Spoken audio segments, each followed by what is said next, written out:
Greetings, everyone.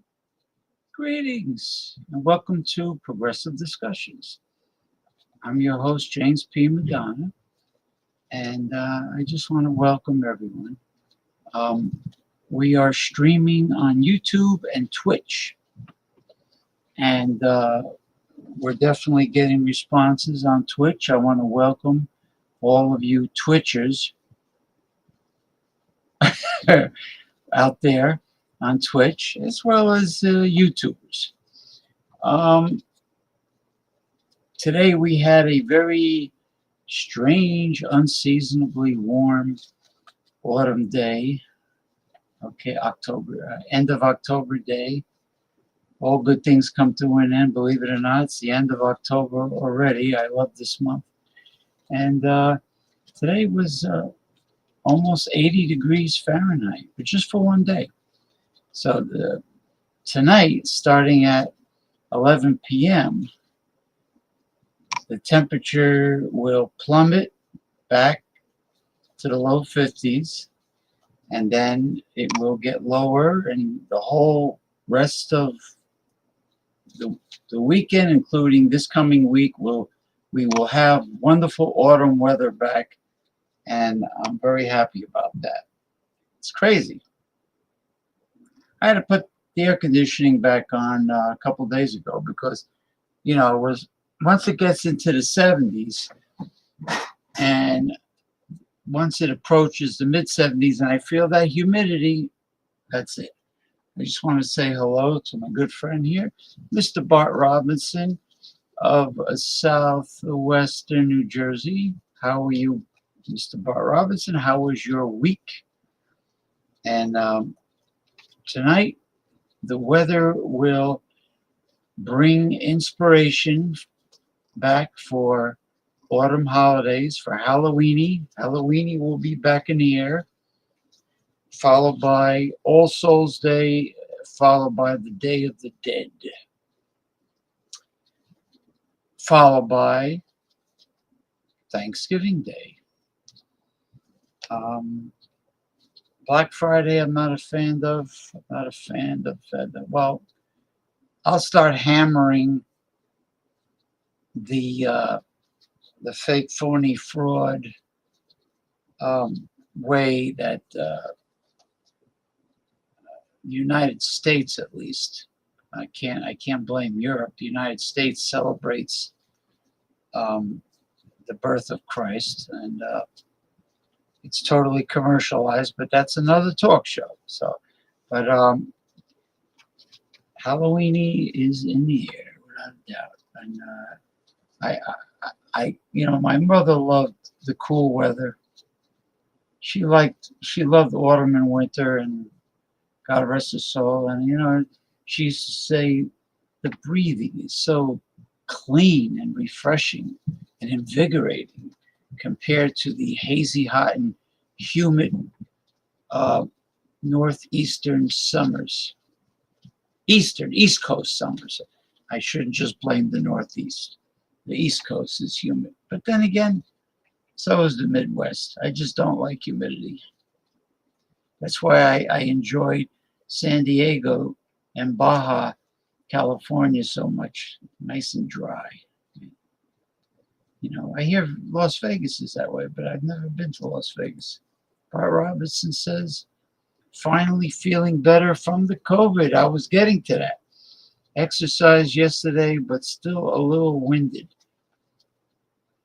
So you pretty much suffered for a whole week, dealt with the symptoms, but you're back in the gym.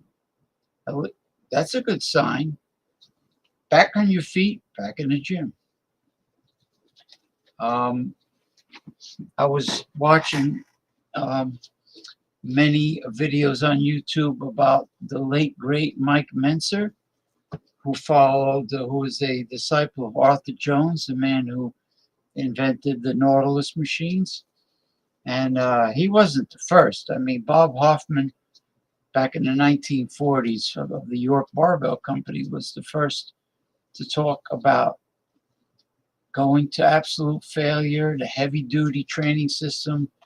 But Arthur Jones and Mike Mentzer, they explained it and promoted it a lot better. And I always follow that system. And he was absolutely correct. Warm-ups and multiple sets. Well, warm-ups that are excessive. If you need it, 1 or 2 warm-ups is necessary if you're going all out to absolute failure on the one set. But it's a waste of energy. It burns too many nutrients and muscles to do multiple sets, not going to failure, and then going to failure on, let's say, the 3rd or 4th set. You're not pushing your muscles into a high intensity stress situation. When you push your muscles to failure and beyond failure in the first set, now that's high intensity. You just have to do it in perfect form, and you got to do the reps slow, especially coming down, the negatives. Mentzer said, emphasize the negatives, come down slow, like 4 to 6 seconds, come up 2 seconds, because a lot of these people, they add too much weight that throws their form off completely. Their form is sloppy. That's how you get injured. And then they slap too much weight on it. With with Americans, especially younger generation guys, numbers. Everything's about big numbers, big volume, big. It's like a big dick contest, you know. And then they blame the high intensity, heavy duty training system. They blame Mike Mentzer. No, it's not Mike Mentzer. You're not listening to Mike Mentzer. Mike Mentzer says perfect form, slow repetitions, perfect form. It's not about how much weight. It's about going to failure on one set. Well, I'm glad you're feeling better. That's pretty important. Good morning, my dear Masumi from southeastern Japan. Good morning to you. It is what is it? I guess it might be 9:12 a.m. Sunday in Japan. So good morning to you, Masumi. Thank you for stopping by. Bart Robinson says, I skipped rope yesterday outside, but if not, lift any weight yet. Wow. So you did cardio. It's discouraging how fast you lose muscle at my age. Well, you got to keep your protein high. High protein, high essential fats, and low carb. Particularly not low carb with the high fiber vegetables. That's good carbs. High fiber foods. Low carbs in terms of refined carbohydrates and sugar. White flour, white sugar. Someday we have to do a fitness, nutrition, and longevity theme show. Strictly on that. Especially for older people. A lot of older people give up. They feel, well, at my age, because they listen to their relatives and friends. At your age. Bullshit. Strength training is timeless. There's no age. There's no age of retirement from exercise and strength training. You can go on until you drop dead. It doesn't matter how old you are. You will always, there's something called muscle memory, and the muscles never forget when you used to work out, and they will come back faster than you think. They'll spring right back. I have some chai tea that I made with sweet cream buttermilk.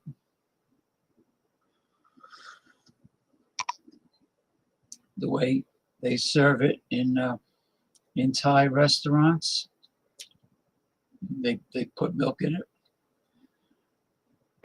I'm trying this for the first time at home. You're very welcome, Masumi. Very welcome. Bart says, I wish I could get more interested in cooking, but I find it to be a chore. Well,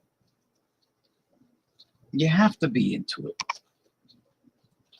And my first advice is low flame. Low flame, because you can't go wrong with a low flame, because you don't burn anything, which means you don't have to scrub anything. Cleanup is a snap. Yes, you have to wait longer for your meal, but the quality of the food will be much better. Try to get out of the habit of microwaving. It destroys the food. Taste, color, and nutritional value. But just use a low flame. I use cast iron cookware. I use a carbon steel wok, flat bottom wok. that I got. It was imported from China. And I have one nonstick made by Tefal. My sister gave it to me. It's a pretty big skillet, but the only reason why I have it is because for some reason it doesn't scratch or chip. And I don't abuse it. Don't get me wrong. I don't abuse it, the Tefal pan, but it doesn't scratch and chip. And you don't want to get that nonstick material flakes in your body because they call it like forever chemicals. It takes literally forever to get out of your system, to eliminate. Yeah, see, I used to watch all the cooking shows when I was young. I used to enjoy the cooking shows, all of them. Okay, let me bring up this article here.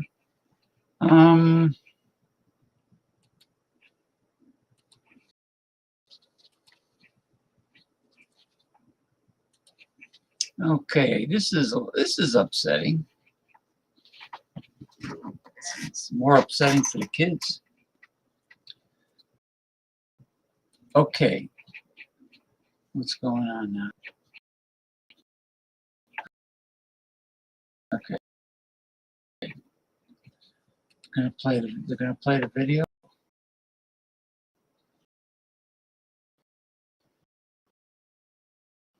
New Jersey school district bans Halloween festivities. Will not. It's not that they cannot. People who will not celebrate Halloween will feel, well, it's so damn bad. Why should you ruin it for everyone that doesn't have hang-ups on, that doesn't see evil in every little thing in life? You can ruin it for the kids that love it and celebrate it, including me, the big kids. Okay, let's play this and see what's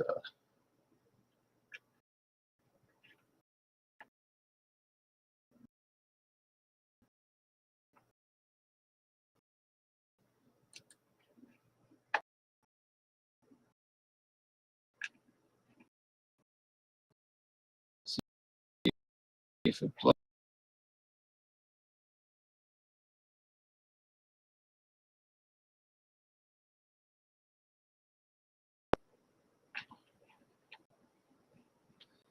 Well, this fucking New York Post, how do I get rid of this?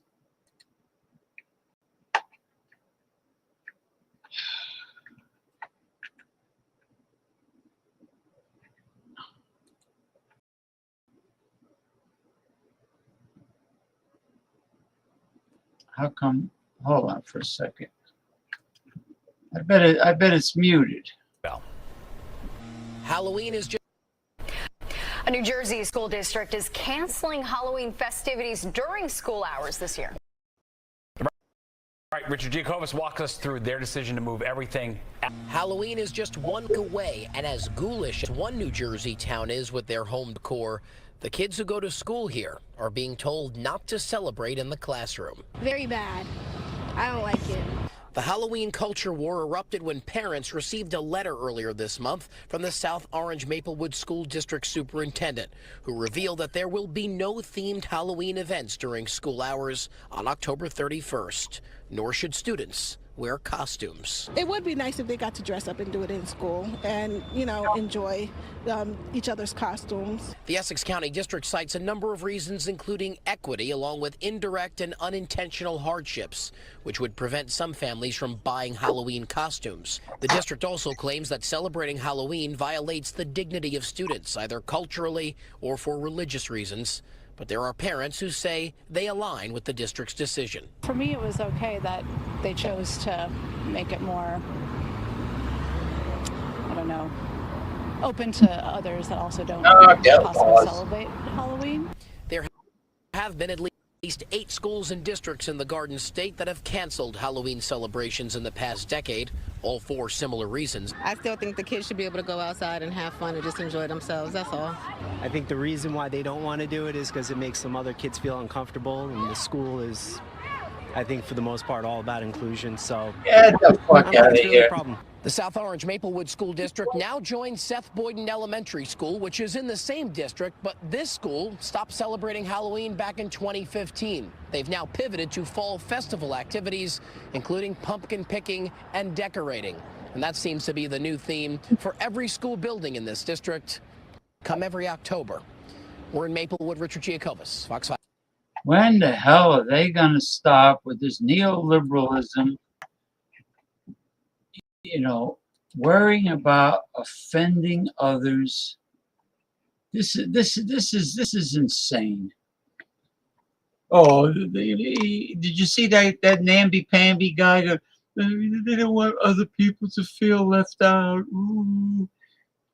Why should you ruin it for others that enjoy the autumn holidays?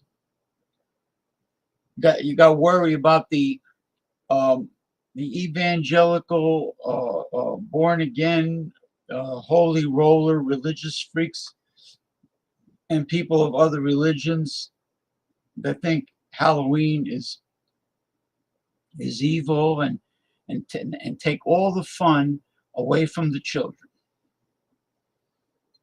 You know, it's getting out of hand with this. With these neoliberals, man, they're so obsessed with offending people, and they want all this. They want all inclusion to the point where many will have to sacrifice what they believe in, what they enjoy. It's absolutely insane. You're right. They are morons. We got to worry about offending others. We want a more inclusive society. Please feel inclusive with us. Get the fuck out of here. Yeah, Murphy rolled his eyes and criticized it because it's ridiculous. Phil Murphy, governor of New Jersey, for those of you that don't know who Phil Murphy is. Yeah. What are you going to do? You're going to get offended? What's wrong with my fucking camera? I don't know why my camera does this sometimes. I think it's sabotage. You know, why people are going to get offended that I'm wearing a South Park T-shirt, that I like South Park? Oh, poor thing. But let me throw you a crying towel. Unbelievable. Oh, well, this week on Progressive Discussions, we're going to get blinded by science, just like the song from the 80s, because it's all science. Let me start with talk about throwing the crying towel out and getting heartbroken. I'm being sarcastic because of the article. Let me just open this up. Unbelievable. I can't believe that. I'm totally. Oh, Tommy Carroll. Hey, Tommy Carroll, how was your week? Hello, JPM. Gotta run. Have a special Halloween service at Joel Osteen's.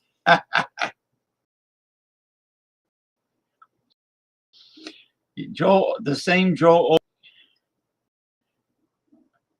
$150,000 in cash stashed behind to do work, and they found it because they had to bust the wall. They found it, and Joel Osteen's like, I have no idea how that got there. Yeah, you're hiding it for your own personal gain. That's just a little pocket change for Joel Osteen.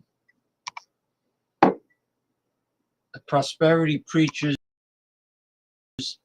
that wouldn't know any verses from the Bible.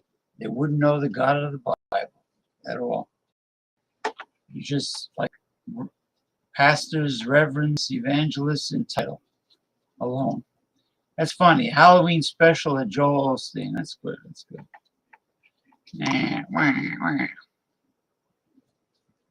Well, we are happy. We are all happy that Mr. Bart Robinson is recovering from his bout with COVID. So I want to say it again. Okay. Okay, speaking of throwing the crying towel out there, this is our favorite person, another favorite person of ours, Elon Musk. Elon Musk just lost $28 billion as Tesla took a beating. Now Toyota says people are waking to reality that electric vehicle adoption will be an uphill battle. It is an uphill battle. First of all, I read many reviews on Teslas, and people are disappointed in the cheap quality they found even inside the car, the components of the dashboard, and the accoutrements, whatever.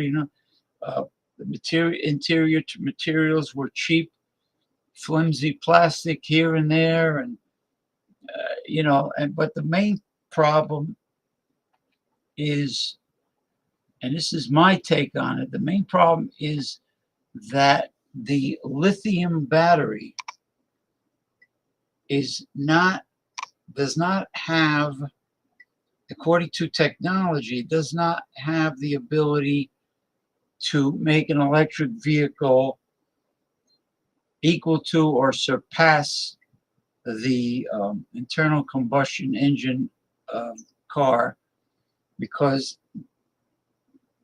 people have been complaining quite a bit that they have to wait a half hour to completely charge the lithium battery in a vehicle. It takes a half hour at the charging station. There's long lines, and you only have a range of a little over 300 miles, I think. Between 300 and 400 miles. 300 miles on a full charge. Okay, now here come the ads. Toyota chairman and former CEO Akio Toyoda. Oh, it's a family business. That's good. Toyota's chairman and former CEO Akio Toyoda has long been a skeptic of the electric vehicle hype train. It was a big reason he stepped down from the top job at the Japanese car maker earlier this year. Now he can finally say, "I told you so," with Elon Musk's Tesla reporting disastrous third quarter earnings last week. Investors are realizing that electric vehicles are no silver bullet for profit. Oh, you're talking about profit? Yeah, but sales are down. People are finally seeing reality, Toyota said on Wednesday. Well, no, that's about it, right? All right. Mr. Toyota himself stepped down.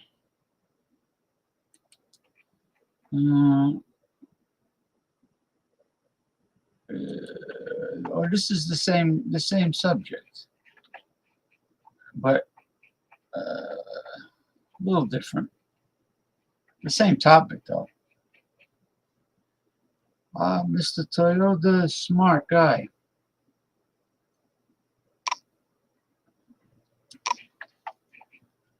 All right, sometime this century, I'm waiting for the ad. Oh boy.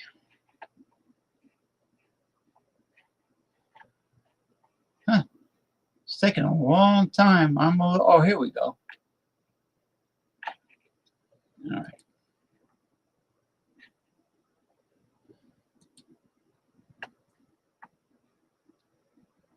I don't think Tommy Carroll sends money to Joel Osteen.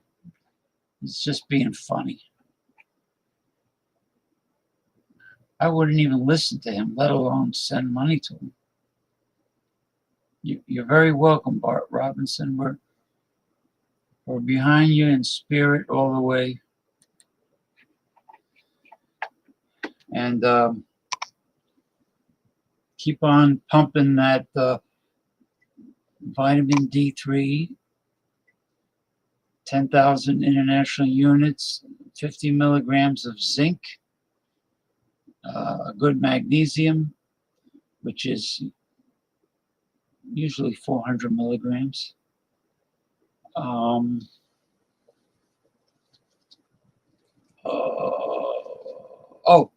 Vitamin MK4. Yeah, vitamin K2. That's right. Works with the D3. See, with the help of D3 in the right amount, it pushes, it forces the zinc into the cells, into the interior of the cells where the virus, it forces it into the virus, the outer barrier of the virus. You can call it a membrane if you want, and it stops the virus from replicating. That's what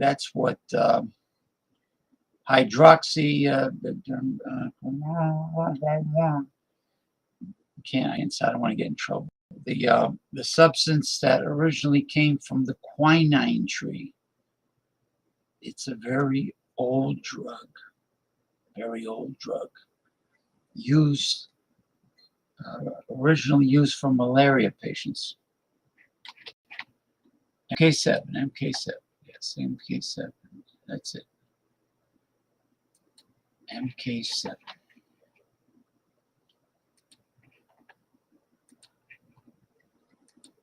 By golly. Auto executives are coming clean. Electric vehicles aren't working. Well, yet. They're not working yet, because you got to understand, these auto executives probably have a big oil lobbyists waving cash in front of their nose. So you have to really analyze statements made by anyone running a company. General Motors CEO Mary Barra. So, they want to be politically correct, and they want to make all these women CEOs. Lovely. Well,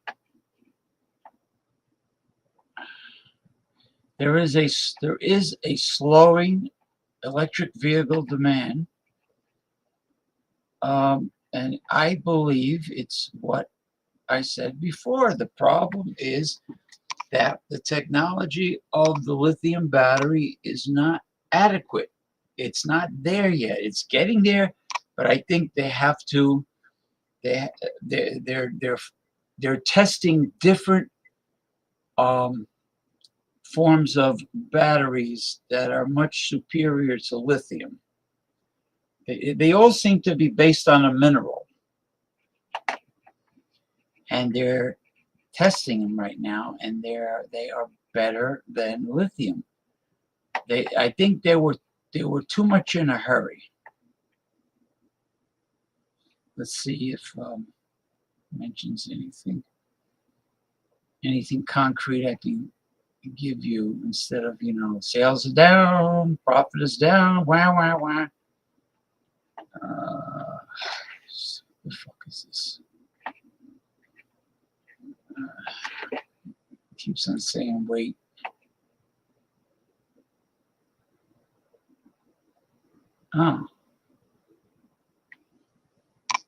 Mercedes-Benz has an electric vehicle. That's interesting. Which is having to discount its EVs by several $1,000s just to get them in customers' hands. Isn't mincing words about the state of the EV market. Must be a very fast EV to be made by Mercedes. This is a pretty brutal space. Well, EVs are getting harder to sell. I'm just doing some speed reading, so I get to the chase. Plug-in vehicle, blah blah blah blah blah. They're talking about sales and cost and profit, and they're not talking about the science of the electric vehicle, which is what I'm interested in. You know what? Enough of that. I strongly believe that that's the reason. The lithium battery is not up to snuff, and to make the electric vehicle able to replace the internal combustion engine. Okay. Now we're going to take a nosedive into science. Science.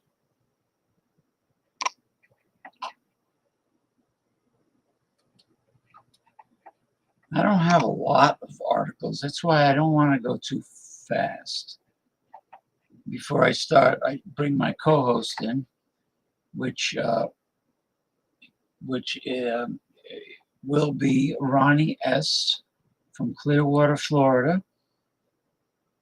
He's not going to be available until a little after 9 p.m. Eastern Time. So I don't want to go too fast. Things are happening kind of slow here. Okay. The internet is busting my balls here. It's a little on the slow side. Anyway, if anyone is out there over on Twitch, you're more than welcome to comment, to bring up topics, anything that's important to you, ask questions. And it's an open topic show, usually after I go through the articles. What the hell is this? Why is it messing? Why is it forcing an ad on me?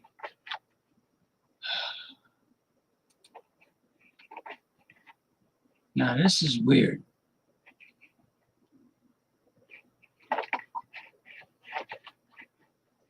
This is weird. This is sabotage. This is really strange. Normally I just bring up the article like really quick.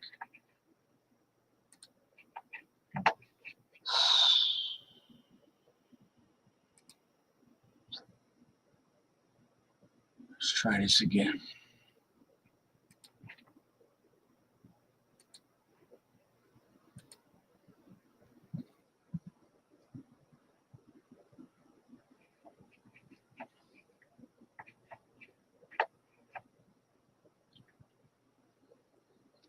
Bear with me.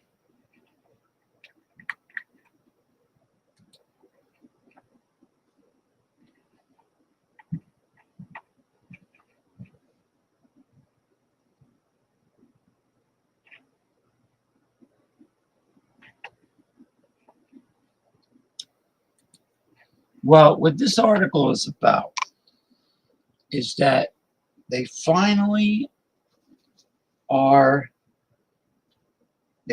have created sensitivity in skin that they can put on robots. In other words, robots will have skin that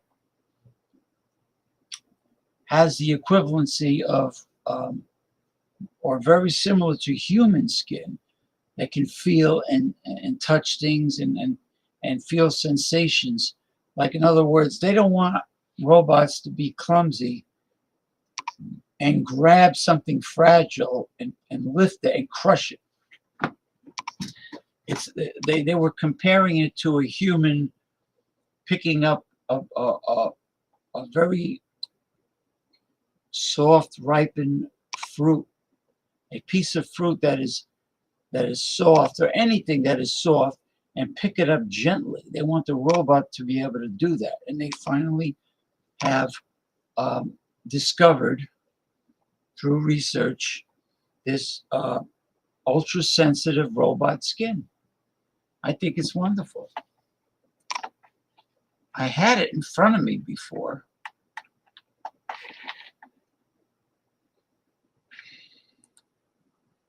This is weird. I'm still working on this, but I'm not going to work on it all night.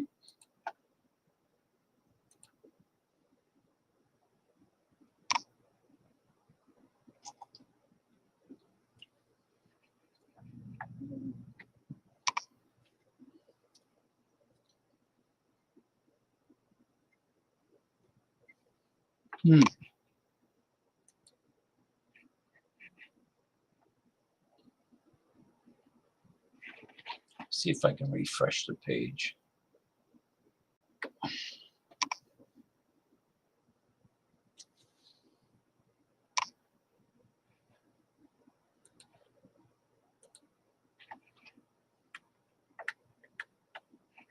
She's not responding. Next. That's enough. So that's pretty much it. They showed a photo of a robotic hand wearing this ultra sensitive skin with fine sensors. They give it the ability to touch and feel, so it doesn't break things. You know, like the human hand has the ability to grab something firmly and hard, and also to grab something very gently, softly, and not break it. So they want the qualities to be in the robot. So when the robot takes your job away, replaces you, humanoids, you living humanoids, it can do all of the tasks that real live Homo sapiens can do. That's what it comes down to. They don't tell you that, but that is most likely where the research is getting their funding from.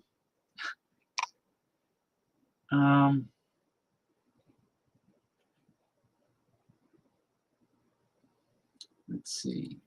All right, we'll watch a little video on the Tesla Android robot, but there's a lot of competition for Elon Musk out there when it comes to robotics, and that's a great thing.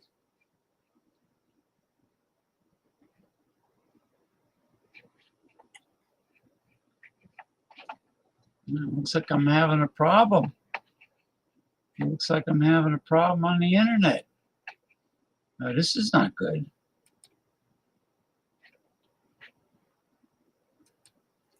Yeah, a sex toy. Remember when George Costanza says, "I've got hand," and then when the girlfriend broke up with him, he says, "I don't have hand anymore." And then the girl says, "Well, you're gonna need it."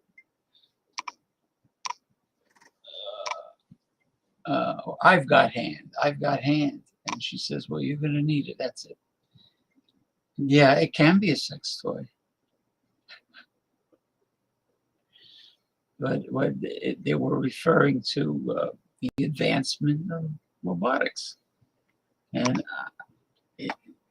my internet, I mean, I'm on the stream. I'm live streaming. That part is working. But for some reason, I'm trying to get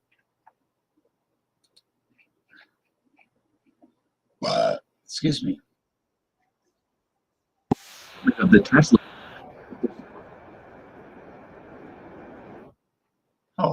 6.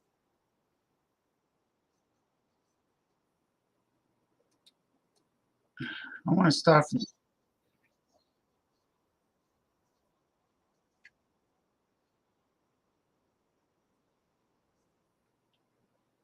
Oh boy. There's usually a lever on the bottom where you can move the bar and start at the beginning, but it doesn't exist on this one. Oh, boy. Sounds like a sex toy. Let's talk about sex, baby. Let's talk about you and me.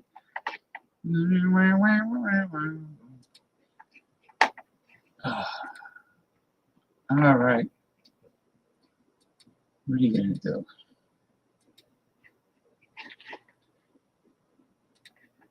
(2021). A recent job posting from Tesla for a proto production supervisor indicates that the company is moving towards the production phase for the Optimus humanoid robot. The role of the proto-production supervisor is to oversee and execute the actuator prototype production line for the Tesla bot. This individual will collaborate closely with Tesla's manufacturing and design engineering teams, providing feedback on. I'm trying to get it to start at the beginning, but it's really. Tesla appears to be progressing in its development of the Tesla bot, the humanoid robot that the company revealed in August 2021. A recent job posting from Tesla for a proto-production supervisor indicates that the company is moving towards the production phase for the Optimus humanoid robot.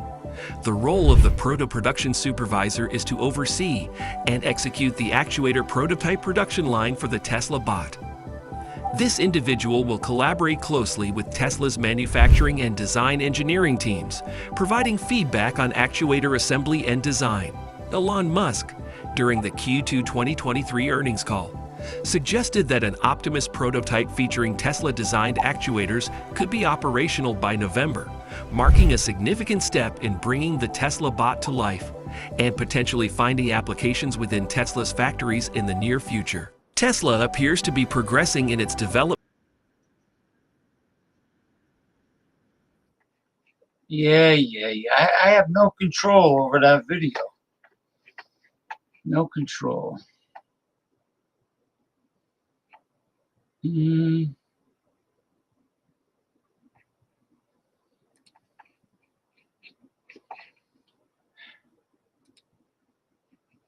Yeah, so these android robots will become so advanced that they and it's coming soon, because they can already think for themselves, and they get all their information from the cloud, iCloud, whatever, a cloud, and then they'll be able to produce themselves. So humans will not be required to produce these robots, because these robots will be trained to take our place at the job. So eventually they will, if they will take the place of humans at work, at the job, and possibly do it better than us, then they'll be able to produce themselves, manufacture themselves, and then when they're completely independent of humans, because what's to stop one of these advanced robots from being an expert in robotics maintenance? So then they'll maintain themselves, they'll maintain each other, they'll do the job that they replaced the human for, and they will reproduce themselves. And when it gets to that point where they're completely independent of humans, then they'll get together and have an important meeting and say, What do we need these humans for? They're obsolete. They're very flawed. They're trouble. They're a problem. But mark my word. Mark my word, Tommy Carroll. Bart Robinson. JPM, that robot looks like Joe Biden.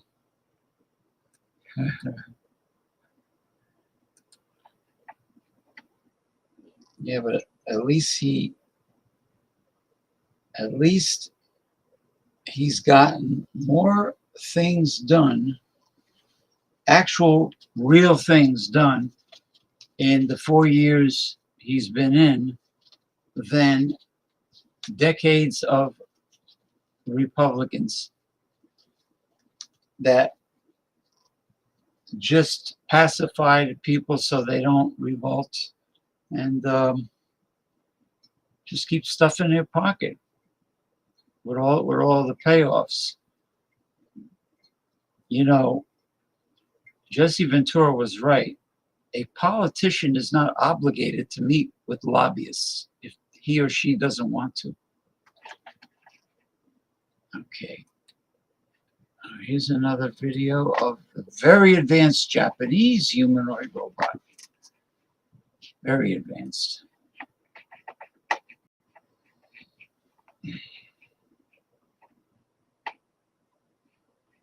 The internet is horrible tonight.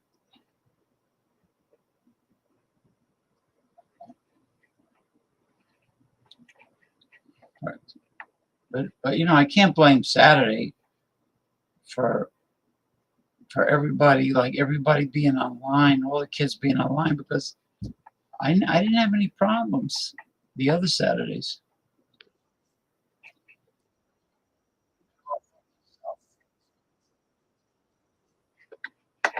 Yeah. Like the way they force you to listen to the advertisement. Unbelievable. Joe Biden. Well, Joe Biden's no angel either. I'm still waiting for him to sign away student debt and to stack the Supreme Court with progressives, which he could do, and sign some more executive orders, which he hasn't.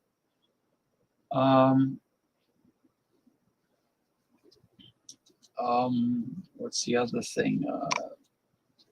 Single payer, Medicare for all, single payer health care for everyone.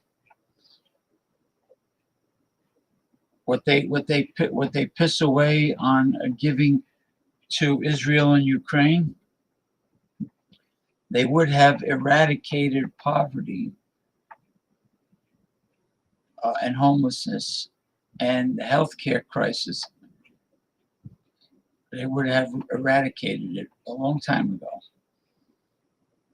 with the money that they're pissing away, kowtowing to Netanyahu over in Israel. And Zelensky, who keeps nagging the United States for money, who is also of the same faith as Netanyahu.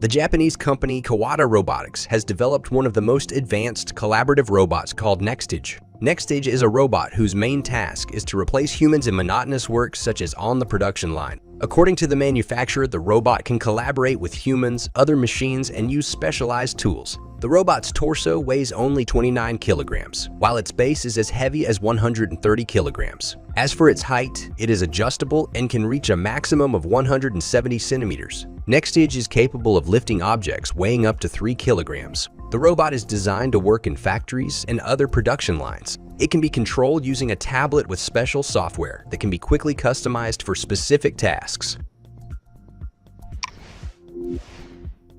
Professor Hiroshi Ishiguro from Osaka University gained worldwide recognition in the field of robotics thanks to the ultra-realistic android robots he and his team created, with the most popular one being the robot Erica. Erica is a humanoid robot functioning due to a synthetic organism with an electronic brain system. The robot's body can have various organs of real humans, which are indistinguishable both in appearance and functionality from real ones. According to scientists, a gynoid is a humanoid robot woman, essentially the same as an android, but of the female gender. Creating a new android, Professor Ishiguro's team not only provided the robot with new eyes, ears, and other more realistic parts, but also equipped it with conversational capabilities. Despite all the efforts of roboticists, Erica still looks a bit wooden compared to living humans. However, the robot can engage in casual conversations on a range of simple topics and answer questions like, "What is your hobby?" Researchers recently announced plans to connect Erica to an artificial intelligence system, enabling her to freely converse on various topics. It's intriguing to wonder whether Erica will surpass the limit set by humans and potentially lead to a machine uprising after being connected to artificial intelligence.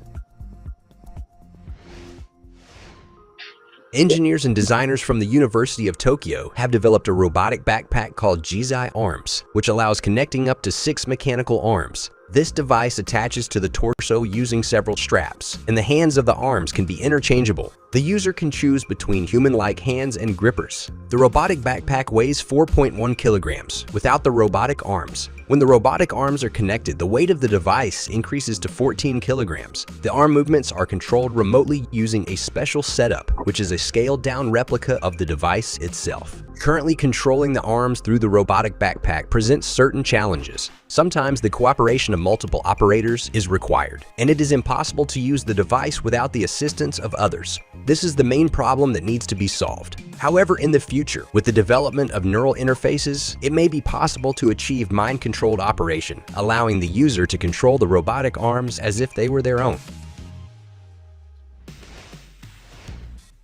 Engineers at Toyota have developed a humanoid robot called THR-3. Since its creation, the robot has undergone numerous updates and improvements, significantly increasing its functional capabilities. The robot's movements are controlled by a human operator using the Master Maneuvering System module. The operator received tactile feedback, and the image transmitted from the robot displayed on a virtual reality headset HTC Vive. Special gloves and servo motors are also used, enabling the operator to control the robot instantly with precise movements and applied force. The robot demonstrates excellent balance, including the ability to stand on one leg and perform various movements. Toyota's robot stands at approximately 152 centimeters and weighs about 75 kilograms. While it serves as a test platform, the ideas and capabilities implemented in it can be used in devices for home use, medical facilities, construction sites, areas affected by natural disasters, and even space in the future.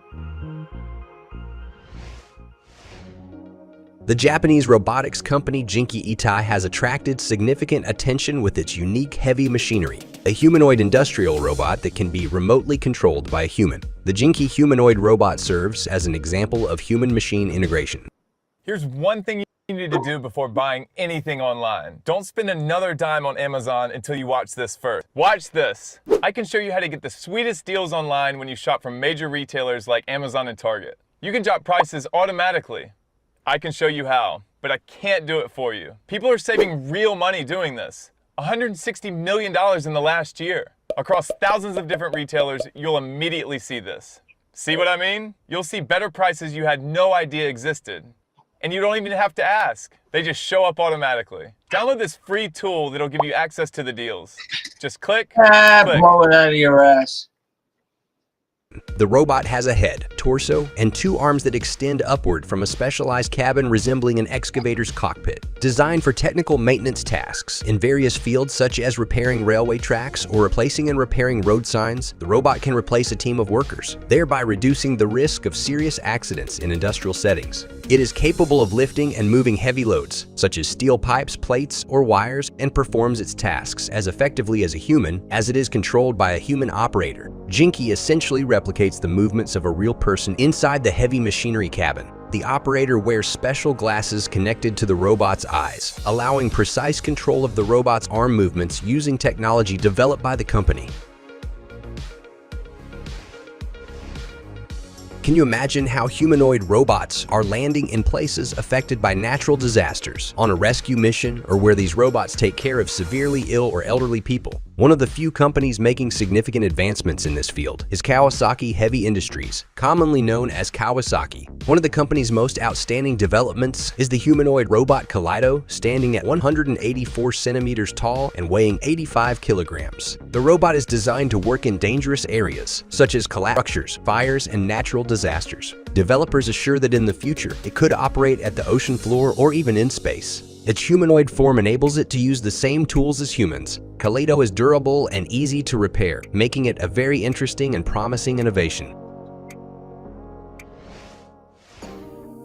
Why torture real horses when robots can be harnessed? Kawasaki recently showcased a robotic goat capable of jumping and carrying loads, officially unveiled at the 2022 International Robot Exhibition in Tokyo, which we covered in a separate video on our channel. BEX is an offshoot of the Kawasaki Kaleido program. In its regular mode, the robot is quite slow and clumsy, but in situations where speed matters and the route consists of smooth paved surfaces, BEX can lower its body and get on its knees with 4 pairs of wheels, one on each knee. As a result, the robo-goat transforms into a kind of electric scooter.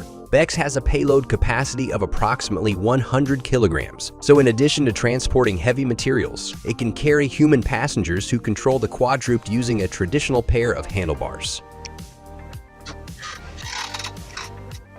THK Company has developed a very interesting exoskeleton operator. The robots mimic operators' movements with remarkable precision and smoothness, ensuring minimal response time. Upon the client's request, the company gives the robots a completely human-like appearance. The CEDAR 7 robot assists in identifying quality issues in various technological products, checks cleaning results, and much more. It can also be remotely controlled when necessary. In the future, the company plans to improve the system so that it can make most decisions autonomously.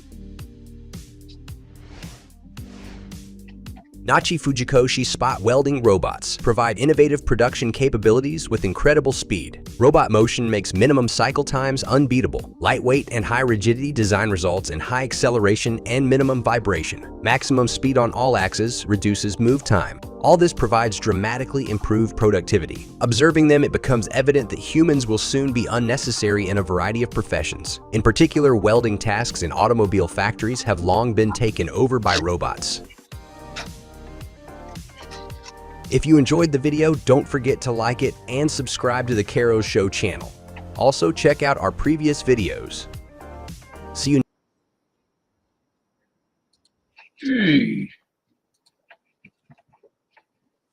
That was,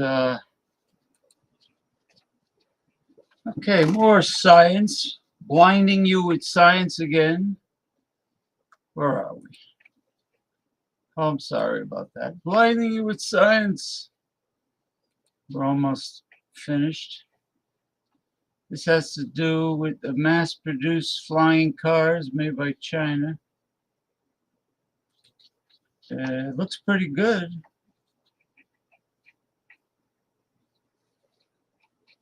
After this, we have one more article.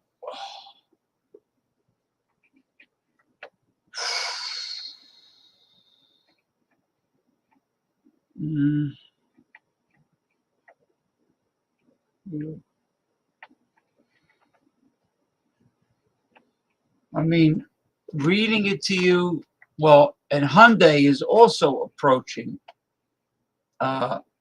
putting out their version of this flying robot. I wonder if these are the same. I wonder if these are the same videos. Hold on for a second. What's this? Okay. Let me play this one. So it's China is about to mass produce these. It's a car. It's an electric car that can fly when you choose to fly. And they said that Hyundai is about to come out with theirs. It's amazing.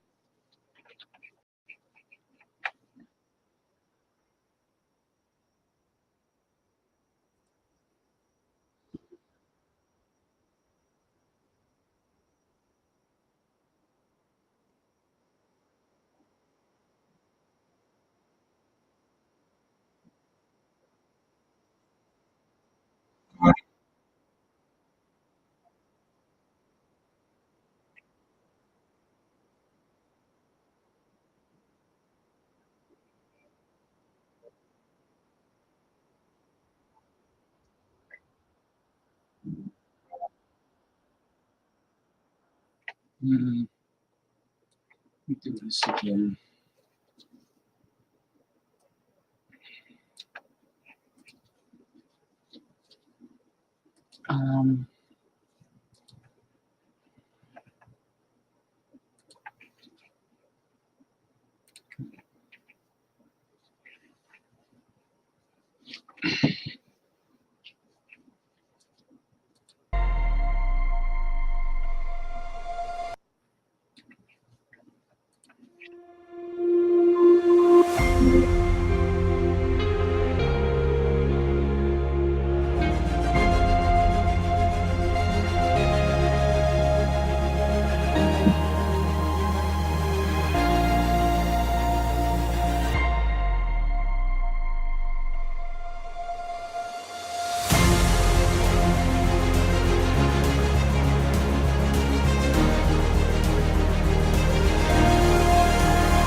Okay, let me see if this one's a different one. It might be.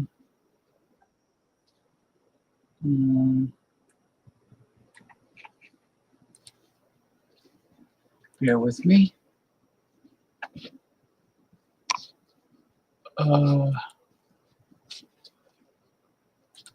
Okay.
Amazing, huh?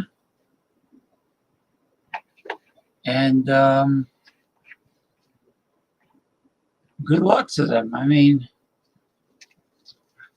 it's pretty much an electric helicopter. That's what it looks like. But it would have to be out for a long time and be well established. Make sure there's no bugs for me to go up in one of these things. That's all I have to say. Now this is interesting. This is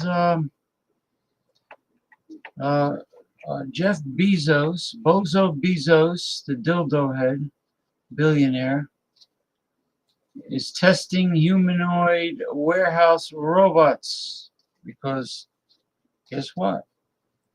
He doesn't want to. He wants to reduce the human personnel because it's cheaper for him to buy robots. Never trust a rich person, particularly a multi-billionaire, and there really shouldn't be any.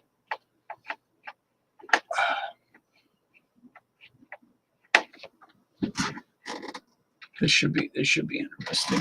The testing of the new general purpose or industrial purpose humanoid robot.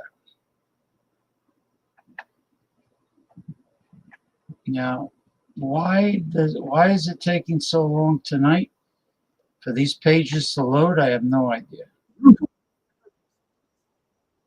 Go fuck yourself. Go fuck yourself. Hold on, let me take a break here. Well, let me bring this up. Then I will address the commentary. Ethan, beer and vinyl reviews. That's right, you have a huge collection, I'm assuming, of vinyl records, vinyl albums. How are you doing, Sarah? I remember you. You were on Eric Fraunfelter's show, I believe. Art Robinson says, New York City is offering illegal aliens one-way tickets out of the city anywhere. Really? Good. Because it's not fair. I know what happened. The governor of Texas, what's his name, Greg Abbott? Hey, Abbott. And possibly Ron DeSantis of Florida, they shipped them up here. They said, "Oh, we don't want to process you here in Texas. Let's send all the tens of thousands of these aliens to the progressive state of New York. Let's just send them up here," and that's what they did.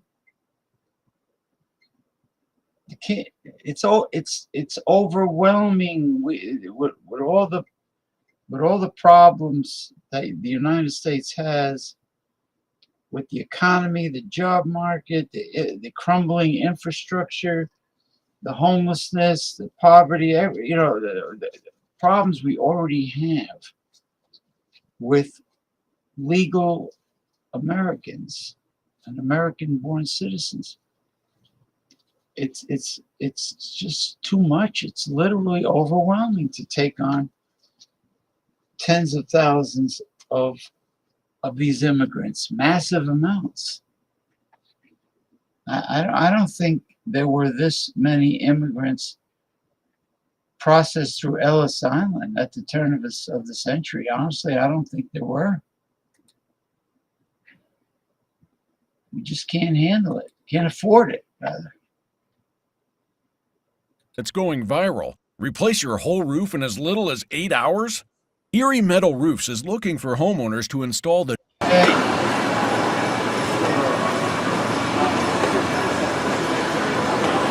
Mobile manipulation involves two different functions. The ability to both move, similar to our drive units that move inventory around fulfillment centers, and manipulation, the ability to grasp or handle items, similar to our products like. They have similar legs to a chicken, if you notice. But by combining these into a single factor, regardless of the shape or form factor it can take, we can start to look at automation in different types of areas. Agility Robotics is part of our Industrial Innovation Fund. We're excited to be broadening our partnership to begin this early stage testing. The Industrial Innovation Fund is a $1 billion venture capital fund that focuses on innovation across different supply chain technology domains. You might be asking yourself, what is a mobile manipulator? I described that a little bit there. The use case that we're looking at here that we're very interested in is tote recycling. So totes are all over the building. You've probably seen quite a few of them today. And after we've consumed the inventory out of them, they need to make their way back into the network so we can use them again and again and again. So typically this task is actually automated through the use of a conveyor. So as soon as you're done consuming inventory, you place the tote on the conveyor and it goes on to be used later down the line. In some of our buildings, we can't use a conveyor because the shape and the size of the space just isn't conducive to that. Or you might be very far away from a conveyor. So this then adds a very manual and repetitive task, typically picking empty totes off the floor and then having to find them where they need to go. So we're very excited about a solution like this to automate that type of task. As you can see here, Digit is very good at the repetitive task, but we still need a higher judgment employee at the end of the conveyor to do the task of selecting the right envelope size and packing out the item, which is the higher dexterity task. At Amazon, we have a very rigorous product development cycle, and we are at the very early stages of testing. Like I mentioned earlier today in the keynote, we start with a very small test, and we incrementally build confidence that we're solving the right problem for our customers and improving the employee experience, and that's how we make it through development.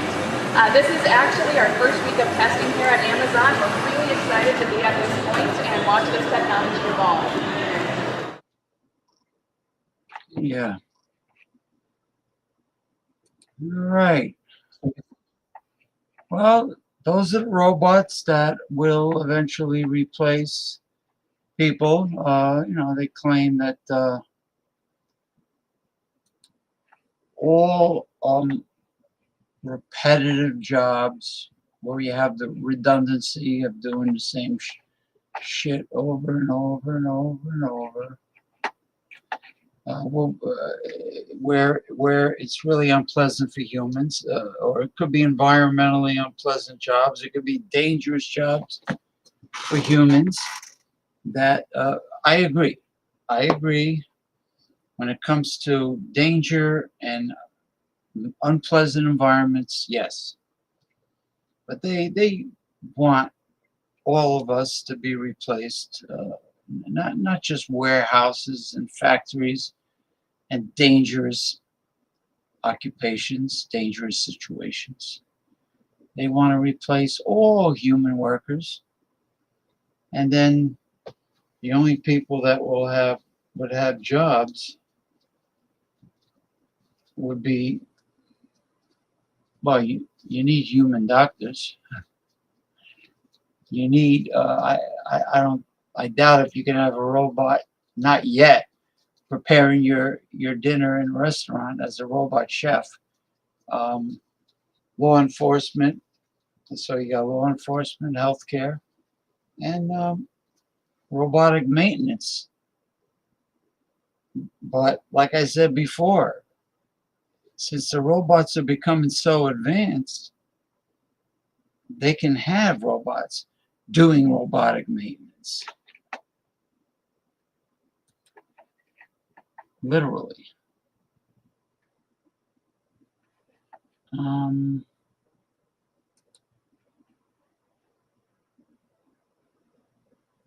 Let's see. I just sent out the links to my co-host.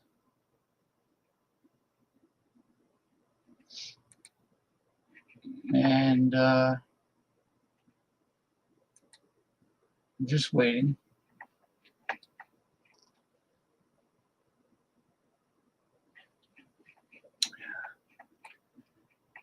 I got the wheel open. Let me see. I haven't spun the wheel in a long time. Wait a minute.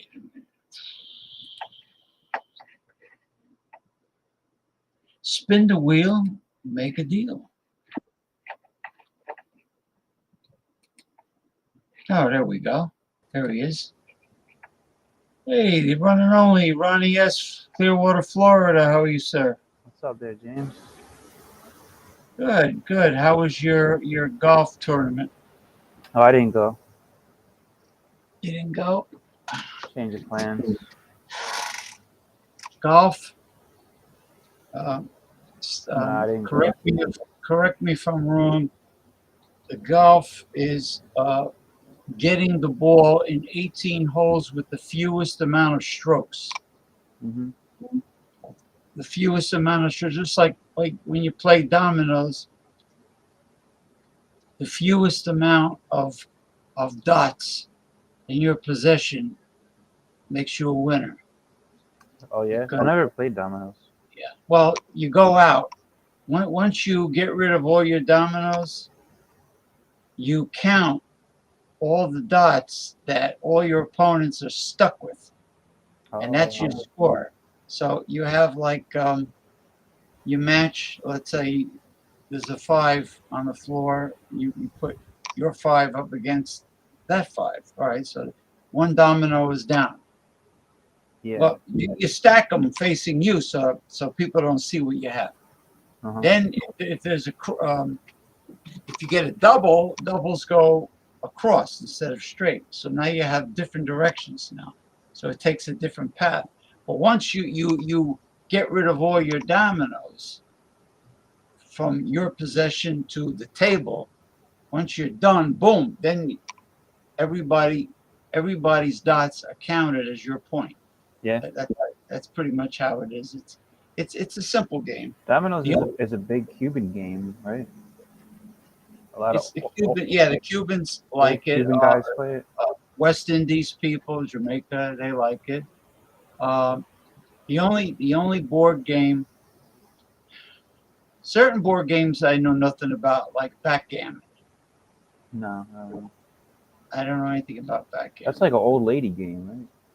No, that's like a lot of Middle Eastern people. What's the one that the old ladies would play in like the 60s? Oh, my grandma used to play it. Cribbage? Nah, I don't think it was called that. It was like the housewives used to play it when their husbands went to work. Is it a card game? Bridge, maybe? Bridge is a card game. Yeah, I think it was Bridge. Canasta, Mahjong. Mahjong, that's like the Jewish one, right? But it actually comes from China, I think, but the Jews like it. Mahjong. I think it was Bridge that my grandma played. Now I noticed with the game of Pinochle, which I think is a funny name. Pinochle has a different deck. It's not a standard deck. But I know about gin rummy and with a regular deck, but I don't know about Pinochle. But I know there's a Pinochle. It almost sounds like pig's knuckles. There's a Pinochle deck, and I have no idea how it's played. Now I play chess. Yeah. Yeah, and I want to get the three. I know regular chess is challenging enough, but I want to get the three-dimensional chessboard that Spock was using on Star Trek. Oh yeah. But nobody would play. Nobody that I ever know in my lifetime. They have a park over here with life-sized chess pieces that you can move around yourself. Oh, really? Yeah, it's pretty cool. But that would be a little difficult because you have to see from above. You got to see the board. Like to study the board. I guess that's true. Yeah. You have to have a view from above. I guess you could get a view from the side. You just gotta. Maybe you have like somebody on the side be like your lookout. Everybody I ever knew said, "I don't want to play chess with you because chess gives me a headache. It's too much thinking involved." Yeah. And checkers is easier. That's true. There's no luck involved with chess. It's all up here. Yeah. It's not a game of chance. It's a thinking man's game.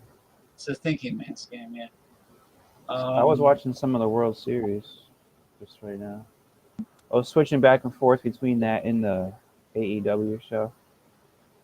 Oh, AEW Collision. Collision. They're having a championship match tonight. I can watch Collision either later or tomorrow because I put the TBS app on my smart TV on my Roku. Yeah. I also put USA in case I miss Raw, and I put the History I always Channel. prefer to watch it live. If I miss it live, I don't want to watch it. I'm kind of weird like that. Well, if I miss it and it's something I normally watch. Like a show, like a sitcom or something, I'll watch it later. But if it's like a live sporting event thing, I don't want to watch the replay.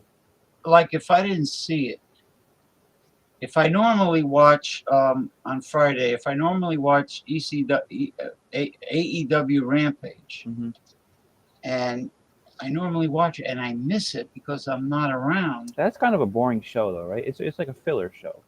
The Friday one. Rampage and Collision normally they do a lot of promos for their pay-per-view.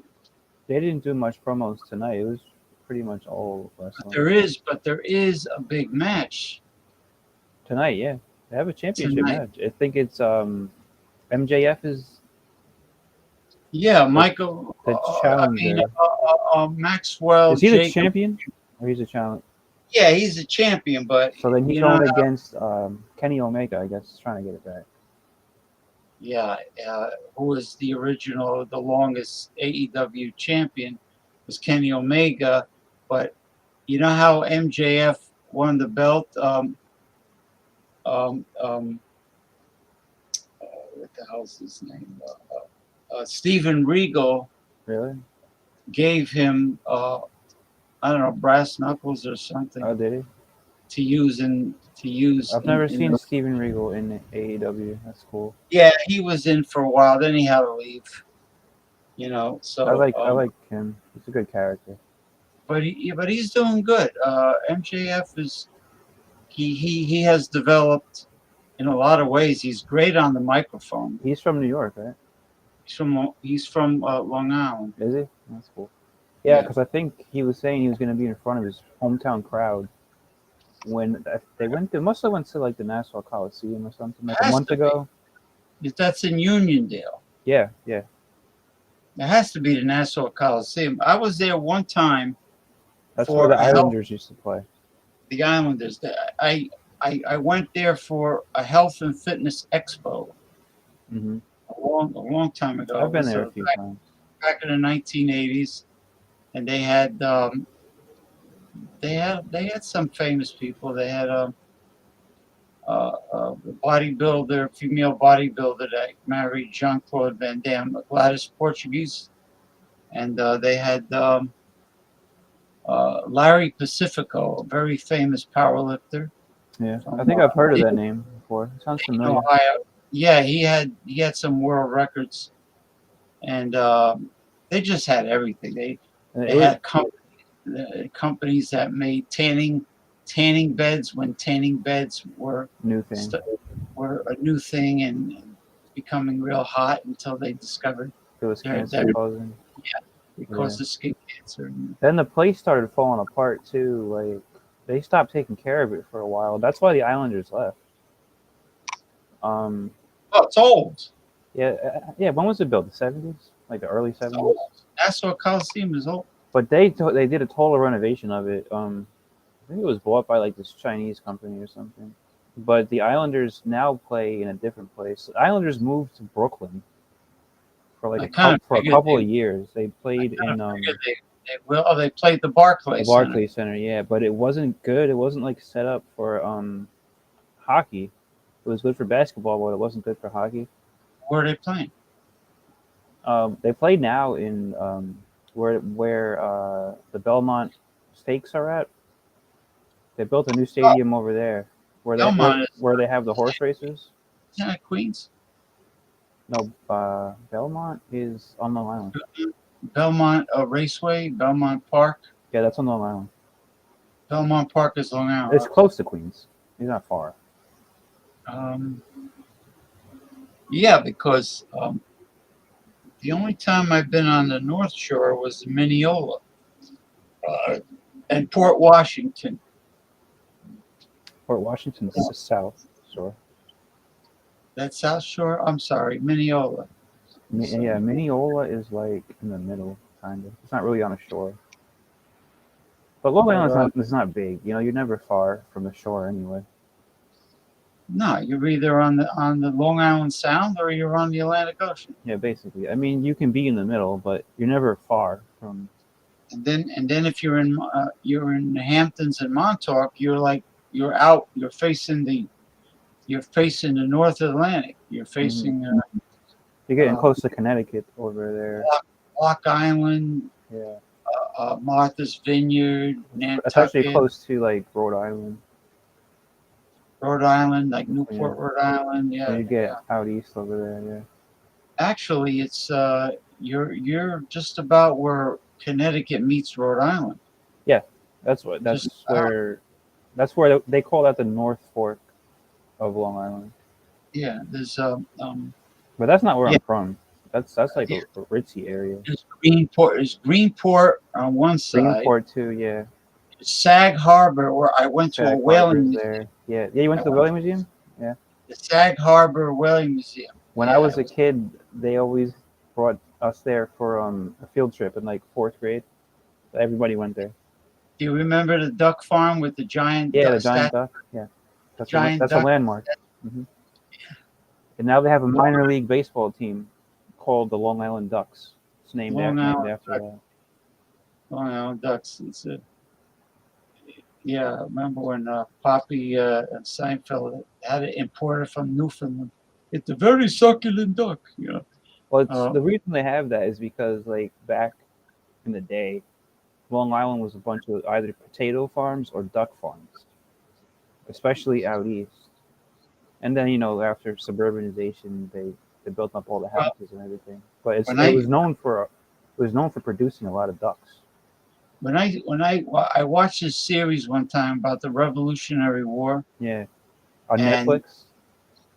Yeah, the British. One. What was it called? British, there were potato farmers in Long Island. The British had occupied. Yeah, what was that show called? That was a good show. It was. They occupied Manhattan. The British occupied Manhattan. Yeah, Brooklyn.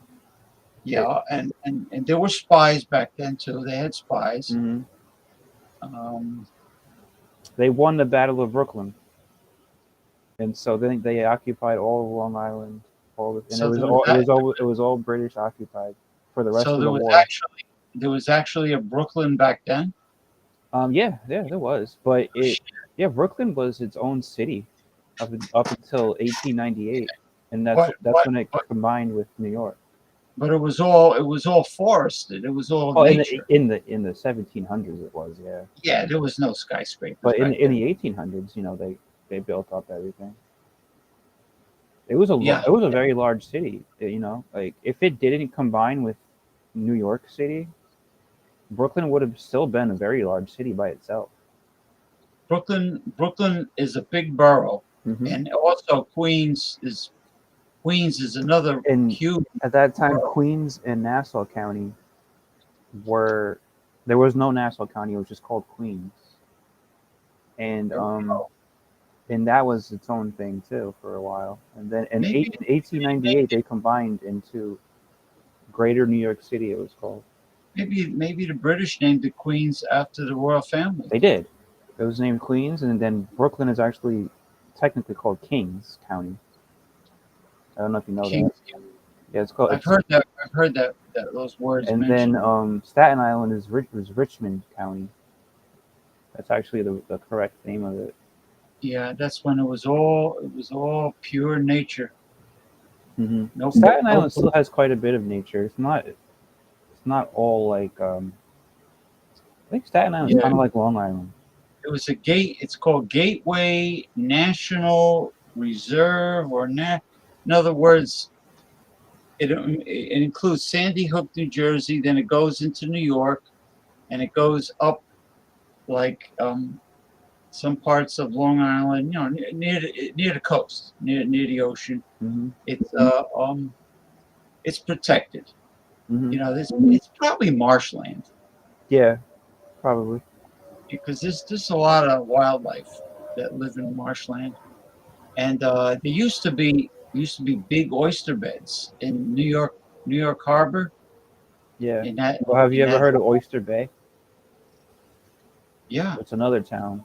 Yeah, and Norwalk, the beginning of the Long Island Sound was big on oysters and lobster fishery. Mm-hmm. Both big time, and then pollution came. Yeah, it's a shame. Yeah, Long Island just got really, really built out. From like the 50s onward, they just kept going and going. Yeah, and then of course, got bad areas too. There's bad areas, but there's nothing too crazy. But there's it's all suburbanized. There's not a lot of there's nature, but it has to be like a state park or something like that, where they're not allowed to build on it. It's kind of the same thing here in Florida too. You know, it's pretty built Yeah, out. yeah. I mean, in Brooklyn, forget it. You could Yeah, have a bad well, area. that's what Paul was talking about. Remember, because I told him with the phone thing when the phone was gonna go blow up or whatever. I said just run out into the woods, and he said You think there's no woods in Brooklyn. there's no woods? I didn't even No, think of that. no woods now. Yeah, Yeah, he's I always didn't even hearing, think of that. always hearing something. Gunshots go off. It's like that's why some people call it Crooklyn, because Yeah, it is it's a lot. Crooklyn. I think they got that name back in like the '80s or whatever. It's like a lot better now, but I guess it's not that great. Yeah, well, you have, you know, similar to Florida, you have a really nice upscale area, Hmm. and it's Right like next to some, yeah, minutes away from like a ghetto. yeah, it is like that here too. That's what I saw when I was dating this captain in the U.S. Air Force. She was a lawyer, a JAG, and she But paid for the whole. where was she stationed at? In Florida? She was stationed. She's from Queens, and she was stationed in Oklahoma. Oh, And then she flew me out there, and we were in Palm Beach, and the hotel was had its own beach, and the next town over the canal was Riviera Beach, which sounds nice, but it's actually a, a bad neighborhood. It's a ghetto with palm trees. yeah, but you know what? They still got palm trees in the ghetto. Isn't that great? Yeah, like, That's better than any ghetto you have up in New Jersey or New York. There's no palm trees there. well, there was no graffiti. It was just like there were palm trees, Yeah, but it's it was different. It's different. Like it is technically a ghetto, but it's like it's people still selling. nice. It still has nice, nature and stuff. Yeah, well, hey, you could be in Jamaica and make the mistake of leaving your resort and renting a car and Yeah, driving to Kingston, which they'll friggin' throw sure, rocks at yeah, yeah. you. I mean, it's like There's some pretty bad parts of Tampa, the city of Tampa, but they still have palm trees in every ghetto, every hood area. like this Jamaican guy I used to work with says, I says, what made you leave a tropical paradise to live over here? He says, if you don't have money, there is no paradise. Who said that? A Jamaican guy? Jamaican guy I used to work with. He says You got to if make your you own don't have paradise, man. You make your own. he says if you don't have money, there is no paradise. That's Like it. in other words, you're in Jamaica and you got tropical surroundings But you got to fear for your life. and Yeah. you got friggin'. But if you have no money, it's not happy. But that's in It's, Jamaica. You know what I'm saying? Like that's not America. In any hood that you're in America, it's not as bad as that. I mean, not at least not yet. I don't think so. Not in Florida. Maybe in Well, Chicago or something like that, but not here. there was a white couple. This is very sad. It happened recently. White couple went to a wedding in Flatbush, Brooklyn, which is not a very nice area. Yeah. And they went to a wedding, and they left the wedding, and they were headed for the subway, and this young black guy starts like yelling at the white guy, and was blocking them from walking towards the subway. And long story short, the white guy got stabbed to death. Damn. And it's He was. like They were a guest at the wedding. they were guests at the wedding, and it's like What the fuck? they knew. People should know ahead of time that if they go to a wedding reception and it's not in a safe area, Yeah. they should think twice about going. So it was at night. It was late at Oh night. yeah. Yeah, but they caught the guy. He was young. They I don't know how they did, but NYPD, they got him, and that's it. But the damage is already done. Right. That sucks, man. It's great when justice is served, but if the damage is already done, Got to get Curtis Lewa in there. Curtis Lee should have won as mayor. This He other really guy, should. what the fuck, bro? He's like Oh, destroying, and he's openly admitting it. He's like, I mean, Eric Adams. yeah. Yeah, I've he's seen like, a few he reminds me interviews with him. He's like, these immigrants are going to come into your neighborhood. He's talking to other people. Like, he's talking to the citizens that supposedly voted for him, oh, and he he's reminds me. threatening them. He reminds me of David Dinkins. David Dinkins Was Dinkins as bad as this guy? he used to have all these young guys that were physically able to get a job, and they were like aggressively panhandling on it. You know, give me $5, give me here, give me rent. And you had the aggressive squeegee people, you know, and you tell Hey them, James, no, can no, you still hear me? huh? You still hear me? It looks like I froze. I hear you though. All right, I'll be right back. You froze, but I hear you. That's what counts. I'll be right back. All right.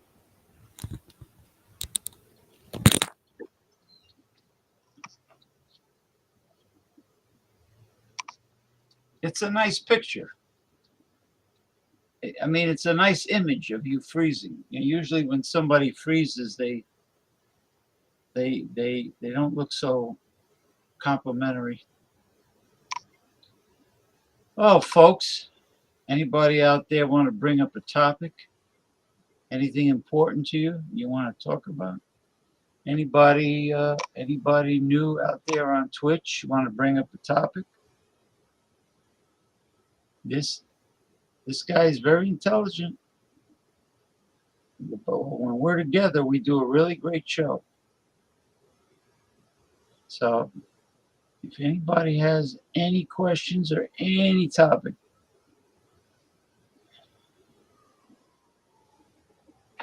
hold on. Did I address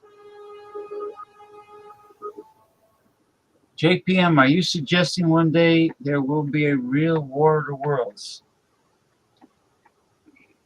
I think there has been war of the worlds for thousands of years. I think aliens have been fighting over the planet Earth and have been visiting the planet Earth for many thousands of years.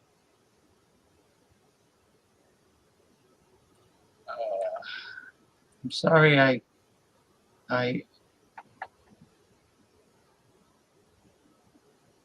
brought up your comment a little late. I got tied up in conversation with Ronnie. Yes.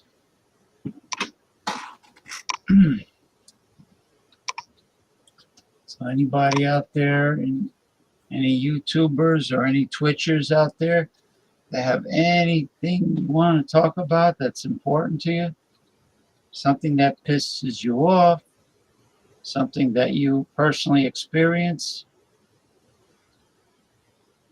you know, now we have open topic talk. Let me just check something. Let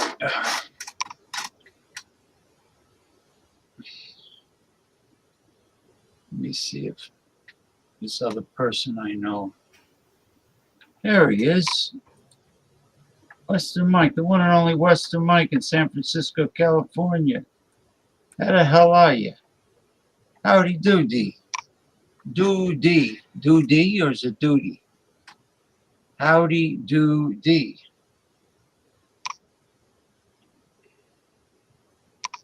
How was your week?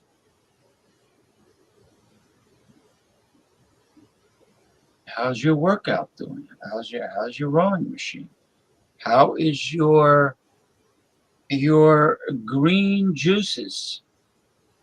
Your phytonutrient rich, antioxidant rich green juices that you've been drinking. Yeah? Just talking to Western Mike. Hey James, I'm still frozen here, so I'm gonna leave and come back. Let me bring you back. Hold on. Oh, you're still frozen. Yeah, I'll leave and come back. All right. Yeah, leave and come back. That's probably what it is.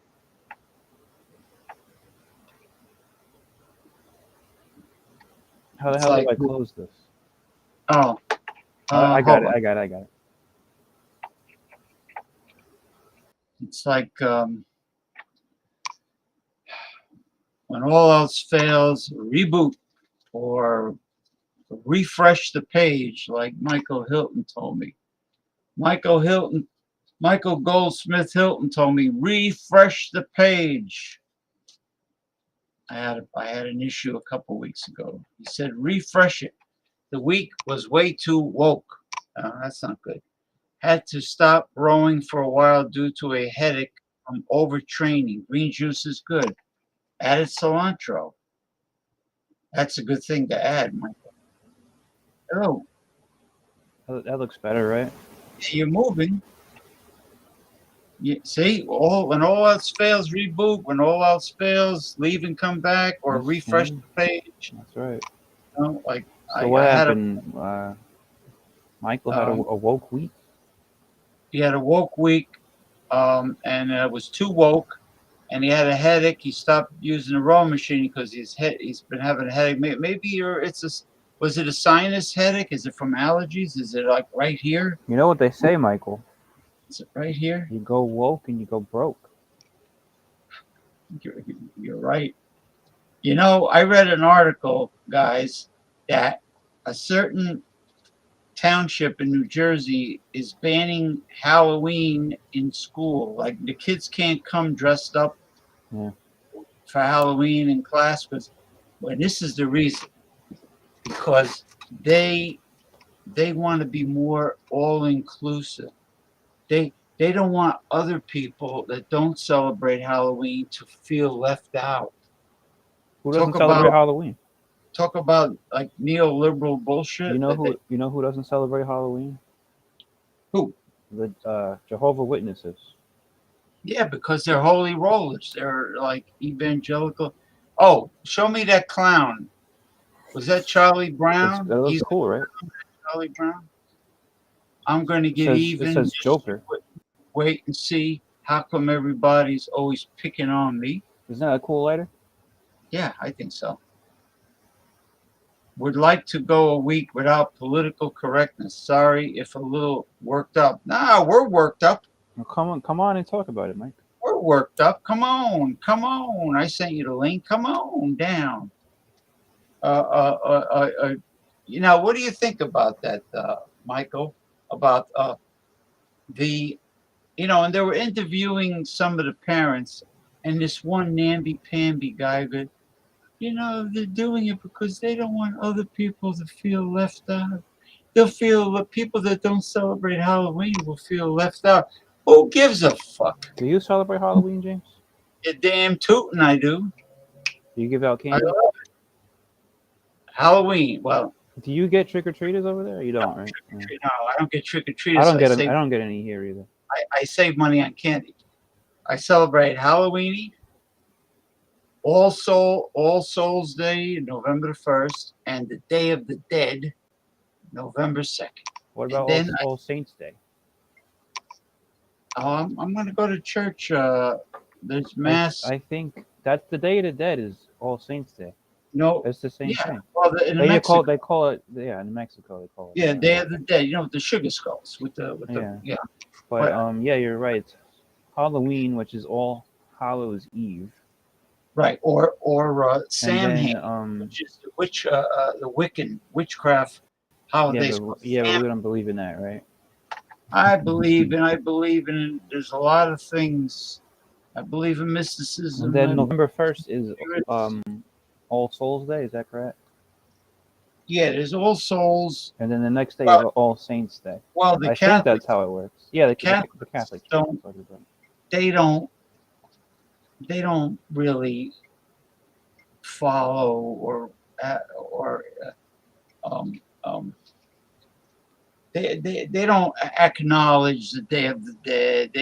I think they do. They do. One day is the Day of the Dead means All Souls Day. Right. That's what I'm saying. So it's the same thing. It's just in Mexico they call it something else.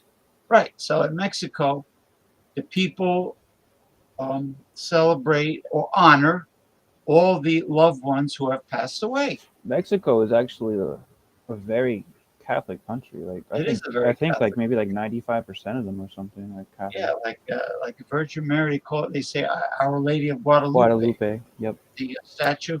But the thing is, all of our loved ones who have passed, friends, relatives, close family members, they they honor them in remembrance. It's like it's a memorial. They don't Which is only do that in Mexico though; they do it here too. But here it's just like you go to a mass, and they'll announce the names of the people who died in the past year. yeah. Well, That's what they do here. they do the same thing in Japan, in China. They all have memorial holidays to honor the dead, the people, and you know they all do it. Way too woke. Now cilantro. Do you know that cilantro, Michael? I think I told you that last week. It's good for detoxifying the blood of heavy metals, toxic metals. Political. All right. Let me get up to date. Why do women act manly and men act womanly? Not all of them do. Not everybody's like that. You know. Like usually, now the men who are very effeminate, they didn't they used to call them metrosexuals? Yeah, is that not a? Is not that? That's not a word anymore. It wasn't that Yeah. long ago that I heard that being Like used. they're not. They could be bisexual or they could be in the closet, but they're very. They don't have. It's really not a bad term. It just I think for what I understand, it means that you like care about your appearance. You know. Yeah, how you dress, Yeah, your yeah. fashion. Which that's not a bad thing. You know. No, Good. it's not a bad thing. It's just that, you know, um, like the way the guy was talking about. Well, we want to be more inclusive of. We don't want anybody to Well, be that's a left. totally different thing than caring about like your appearance. You know. No, Not the that's same. just a neoliberal jerk. That's Mhm. worried about offending others. So you know what? What? Watch us. Maybe you'll like Halloween. Maybe you would want to join in. If your culture doesn't celebrate it, well, why should people that celebrate it do without? What do you think there, Mike? Why should they do without? Why should you take all the enjoyment away from children? Mr. Michael, is he at a bar or a brewery I don't know. over I there in don't know. San Francisco? I don't know. That's where I don't know. he lives in San Fran, right?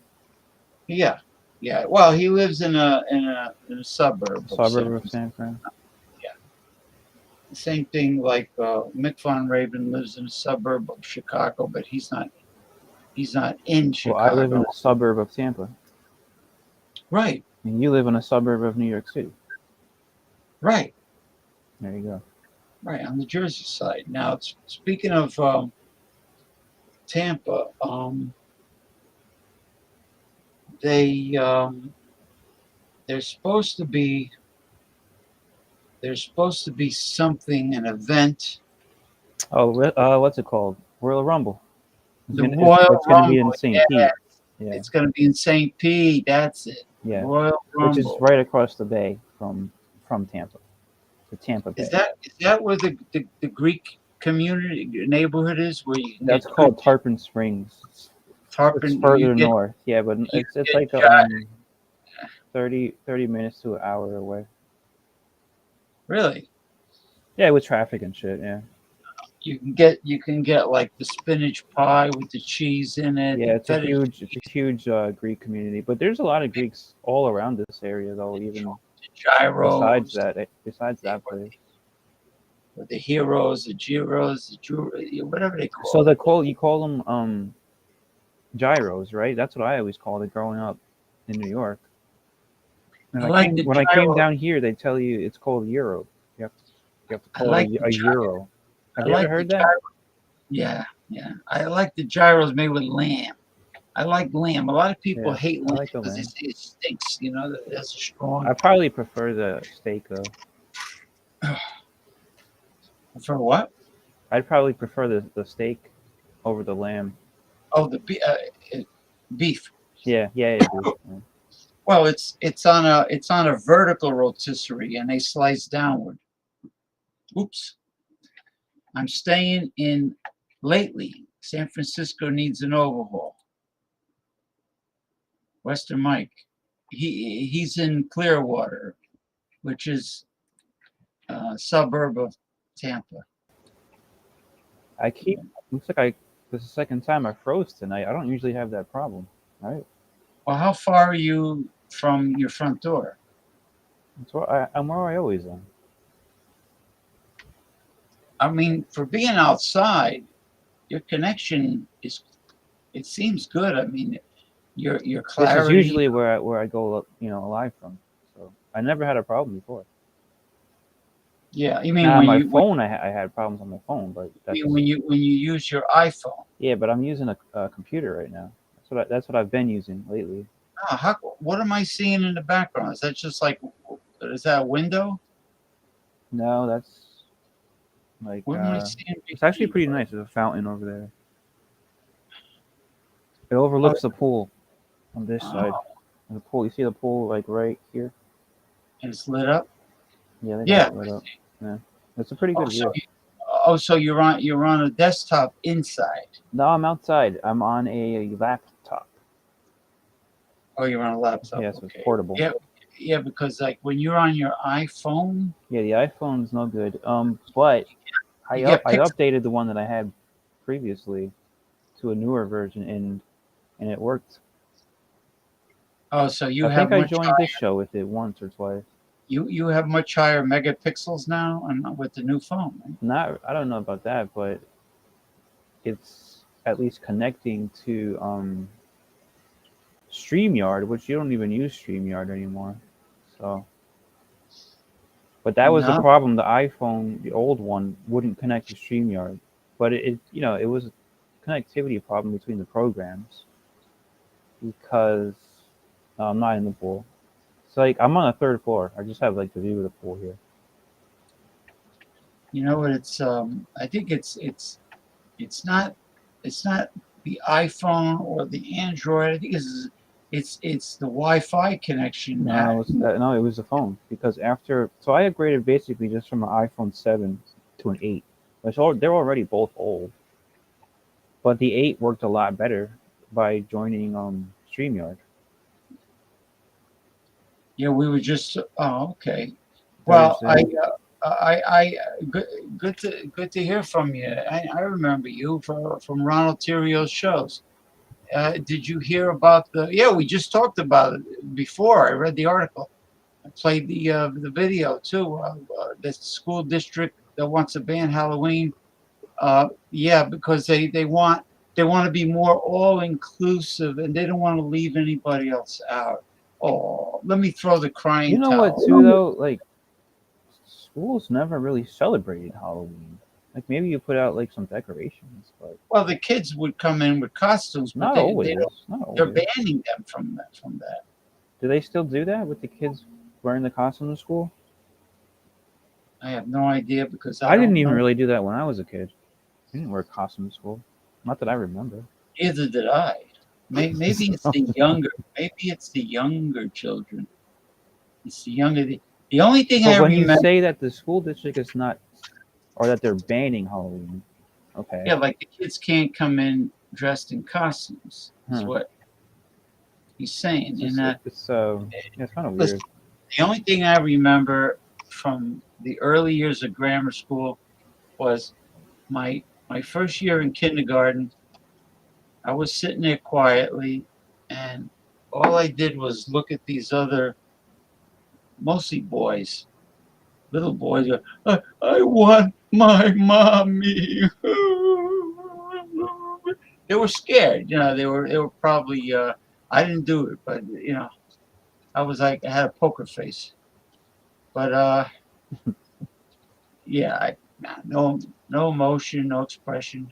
But these kids were like crying for their mommy, so James, you got a South Park shirt on? What is that? Yeah. Thing? Oh, cool. Yeah. Yeah, that would. So they're gonna ban. They're gonna fine they're going to find my South Park shirt offensive because South Park is not really a children's cartoon. It's very much adult oriented, which is good. You know, I never wanted to be G rated or PG rated. I'd say R rated. They've been doing that for a million years, wearing costumes from. You're damn right. Yeah, I never did it though. And what about you said you masks? haven't, James? Wear a No, mask to school? I went trick or treat. No, not to school. No, I'm saying yeah, to school. No. Like Because the this. school is the one banning it, right? Just think of all the parades in There's different no cultures Halloween parade. around the world. In Italy, in Venice, they had. But not in the school. We're talking all about have- this school. Yeah, but I know. But I'm trying to make a big deal of it. They all have elaborate masks. Masks have been worn for centuries. You had to wear a mask in 2020. Well, I mean, a decorative mask. Some people decorated them. Oh, Central New Jersey. Well, there are rednecks in South Jersey. They call them Pineys. Pineys. Hello, sorry for bothering you. No, you're not bothering me. Wait, what does it say? You want to offer promotion on your channel? No, get Wait, lost. leave it there. I want to read it. What does it say? Yeah, The you price is read it. lower than any competitor. What is it? Sex toys? You The sell? quality is guaranteed. Did you ever get this before? No. Maybe. It's probably from Flexible Twitch. and convenient order. Flexible? You mean you're selling dildos? Oh man, this is good. I never saw this on your channel before. Yeah, I know. Neither do I. No, that's all right. Yeah, you're not throwing me any commission, so this is not a free billboard to promote anyone's business. How often do you go out? I go out during the daytime. Yeah, I think a few times a week, I'd say. Oh, you mean him, Ronnie? Yeah. I think he's talking to both of us, probably. No, he's probably talking to you. I haven't gone out in a month. Oh, I thought you were hanging out at the breweries and shit over there, like with drinking the cannabis beer. You know who has a lot of freaking breweries?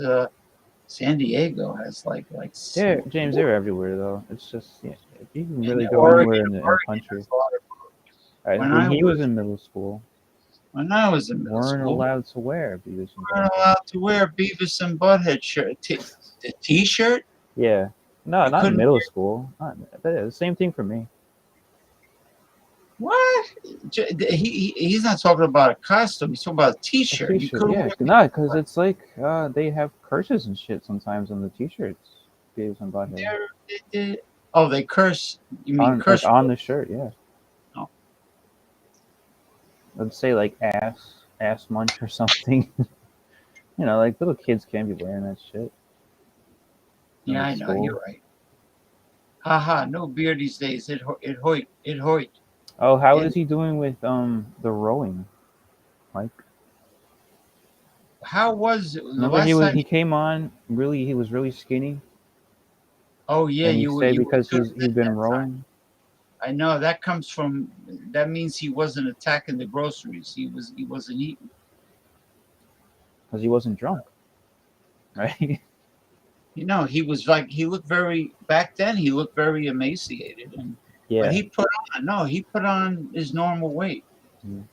He's I think he ever since he started rowing and exercising, he started increasing his nutrition, drinking the juices, the green juices. Now, and does he everything. still drink the cannabis beer? Cannabis infused? Nah, he does the edibles. Or the cannabis juice or whatever it is. I think I should see if my doctor will prescribe I me. haven't had an edible in a while, in months. Without curses. Even without curses, just the likeness of them. Yeah. I mean, I don't think that's a big deal. Same thing with South Park, I would say. Well, it's healthy. Normal weight is, you don't want to be underweight. It's no good for your immune system, your vitality, your energy level. Yeah, South Park is not Yeah, and but neither is Beavis and Butthead. It's like children's. kind of along the same level. Yeah. Well, yeah. I mean, remember when Beavis and Butthead rang the neighbor's doorbell and asked if the father answered and asked if his daughter was home, and she was an attractive young female, and Beavis and Butthead said, we would like to ask for your daughter's hand. And the father goes, oh, isn't that so nice of you gentlemen coming by wanting to propose to my daughter, to both these and Beavis and Butthead said, we don't want to propose marriage to your daughter. We just want her hand. We want her to jerk us off. Yeah, but how did he say it, actually? Like, what were the words that he used? I don't remember. I just know that's what it was. It was funny as hell. Yeah, edibles. Edibles are easy, yeah. Yeah. They are. Now, would you rate them very high as a tranquilizer for anxiety, Michael? I would. Because I would love to be able to get them if the pharmacy Oh, it's legal in Jersey, right? Like for can recreational. deliver them. I don't want to travel to a damn dispensary. No. I want Take the bus. I use bus my ass. You don't take the bus, right? I use CB. Yeah, those are for peasants. But you don't have a car. Yeah, but I'll take a lift if I had it. If I really, or we got free buses here in So you take a free bus. We got like these white shuttle buses. That's what you use those. Yeah, when I have to go shopping, groceries, a shuttle. But I'm saying, like a van. It's like no, it's not a. It's like a minibus. It has seats. Mm-hmm. It's clean. It's got like the bus that they pick up the senior citizens in. It's got good. Yeah, it's got good air conditioning. The same thing like that. Okay. I know what you're talking about. Yeah, it's got air conditioning. Would you think? Would you feel that a rickshaw? No, not a rickshaw. The new electric flying vehicles they're mass producing now. What do I think of them? No, I wouldn't go up in one until they've been around for a while. Yeah, I definitely wouldn't. I'm afraid of heights. No, I don't like heights. I'm not a fan. I'm not a fan of heights. The effects for reducing anxiety can last for days after you pop one. Really? They're that good? Oh, wow. That's pretty good, man. And there's THC. I want one. What is the other substance? EBD? EBD and THC. CBD and THC. Correct. I think that the edibles should THC contain is the one that actually gets you high. CBD is just like relaxes your body a little bit, but doesn't do anything to your mind. Oh, okay. That's the difference. And what was Mike saying before? Oh yeah, I use CVS Caremark. They deliver in a very timely fashion, and it's nice because I have a locking mailbox. Mailman comes again, man. This is the third time. See? Yeah, mailman comes in. And he has the key and he locks up everybody's mail, which is good. Now, sometimes, oops.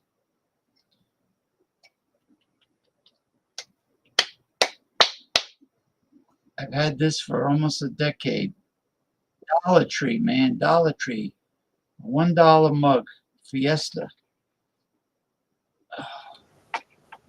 There you are. What I was saying is the FedEx delivery, those people suck. They like to leave things. They're too lazy to open the front door, and put the parcel in the mailroom. They leave it outside so porch pirates will see it. Mm-hmm. Yeah, it's fucked up. Yeah, that's why I don't like to deal with FedEx. You want to see what's up with Paul? I could. Paul Mantia on here. Paul Manti will start complaining about his. Yeah, I want to hear it. I want to hear what he's got to say. His internet. No, yeah, his internet. Yeah, I know. I want to see what's up with the lawsuit against Verizon. What's that? Verizon. Yeah, the Verizon lawsuit. Verizon. I son of a bitch. I'm gonna get on the phone with customer service. Hey, what? He said he has a big lawsuit against them. They give him problems because he's in Brooklyn. They don't give a shit about your quality of service. Nobody cares about Brooklyn, right? Like if you're in the hoity-toity suburbs of Connecticut, New Jersey, Long Island, they care. Yeah. Maybe even Queens, but not Brooklyn. Oh, before I bring him on, I forgot. Hold on. I really forgot. I have to induct this company into the Chiselers Hall of Shame. And there's a good reason for it. It's really... This better be good, James. Yeah. I got the wheel open, too. Spin the wheel, make a deal. Spin the wheel, make a deal. All right, let me see. Okay. All right, folks. Nestle's is inducted as of tonight into the Chiselers Hall of Shame because their fortified powdered milk is marketed for children. But in the powdered milk, aside from all the vitamins and minerals that are in there, they also have trans fats, which is carcinogenic. The milk also contains recombinant bovine growth hormone and antibiotics. So it is not from an organic source. So why are they marketing this product for children? So shame on you, Nestle. Damn. You are in the fuck you. The Chiselers, fuck you. Chiselers Hall of Shame. They don't give a fuck. How'd you find this out, James? They don't care if the children have their health in jeopardy. They don't care. That's not a good thing. Yeah, how'd you find that out? I found out by I was looking for something on Amazon, and that appeared, and I was looking for an affordable powdered milk just to have in the house in case I run low on milk. I got backup. And it's expensive. It's hard to find, especially if you're getting into organic goat's milk and regular milk. But I'll look in the supermarket. But I like to have backup, just in case. Like, oh. What do you usually buy? Like a gallon? I get a gallon of the regular milk. A gallon of regular organic. What is it called? Condensed? No. Condensed and evaporated milk are usually used for desserts. They're sweet. This is just organic. So you get a gallon of like 2%? I get 2%. I get a gallon of organic 2%. Yeah, I get the same thing, but not organic. Yeah, well, because I don't want the recombinant, Well, I don't even get a gallon. Actually, I'll just buy a half gallon. Yeah. And sometimes it goes bad. I guzzle. Yeah, we don't really drink that much milk here. I guess. I was always I use it for when I make my own. Yeah, you can use it for a lot of meals. And then I use it, to take my vitamins. Do you eat cereal with milk? Yeah, but I make my own. I get the organic oatmeal. I rinse it. Oh, really? So you don't eat like Cheerios or something like that? No. You mean like the pre-made with sugar in it? Yeah, Cheerios is supposed to be like good for you, I think. Put some bananas in it, cut up bananas. I like to eat that. I do get certain granola with like the dried blueberries in it. I don't like those. I don't like that dry food like that. Those Granola bars. with almonds and flaxseed and nuts and. It's too dry though. Too dry. Well, when you put milk in, it's not dry. You put milk in like the bar? Oh no, not the bar. Are you talking about the granola bars? Yeah, yeah. Oh yeah, of course you don't put milk in it. Are you dipping in milk? No, I don't get the bar. I just get the bags. Oh, the bags. Granola. So you pour milk in the bag? No, in a bowl. I pour the granola from the bag into the bowl, then I put the milk into the bowl, the bag, the bag. Bowl. Hey, Western Mike, you like granola? Western Mike. Where is he? Is he still here? Come on down. Are you home? If you're home, how come you're not? He said he wasn't out. You're So not taking he's not the link. out. You're not going out. You're not hitting the link. It's 4, Arizona 4, Texas 1. World Series. Good. I'm not a fan of. You going for Arizona?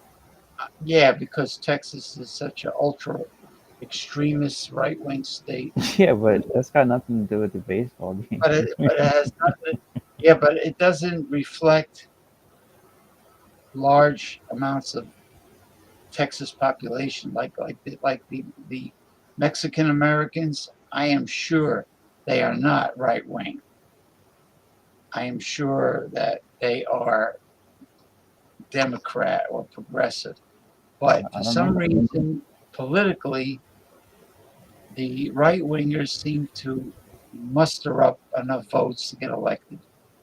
But anyway, I know that has nothing to do with baseball, but I'm just not. I'm not a fan. Yeah, I'm glad. I'm going for the Diamondbacks too. I prefer the NL over the AL most of the time. Yeah, well, no, I'm an American. I'm an American League fan. Yeah, I'm a National League fan. I don't want to see. I don't want to see the Texas team win the World Series. I'm glad the Rangers beat the Astros because the Astros. Yeah, I'm too. I was getting tired of seeing the Astros. Yeah. Well, they gave the Yankees a hard time for like 2 years in a row. The Astros have a rivalry with the Rays too. The Astros and the Rays, they have a little rivalry going on. They're really not that far from each other. It's just across the Gulf. And they've met in the postseason quite a few times.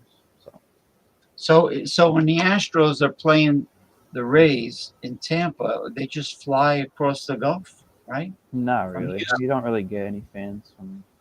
Well, Houston's. Yeah, but they don't come here to watch baseball.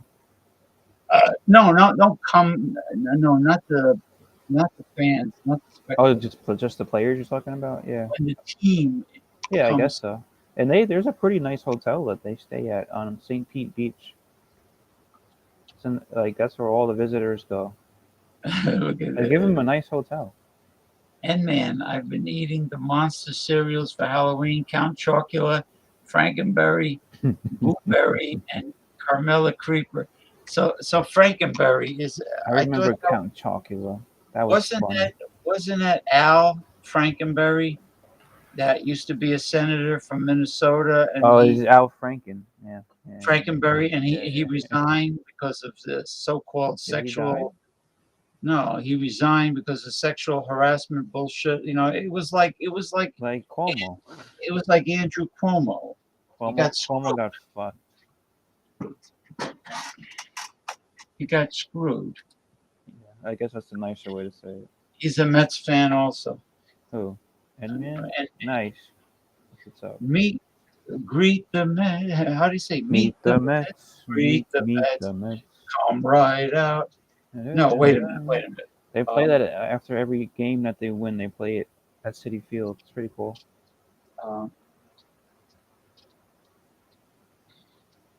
Bring your kitties. Bring your wife.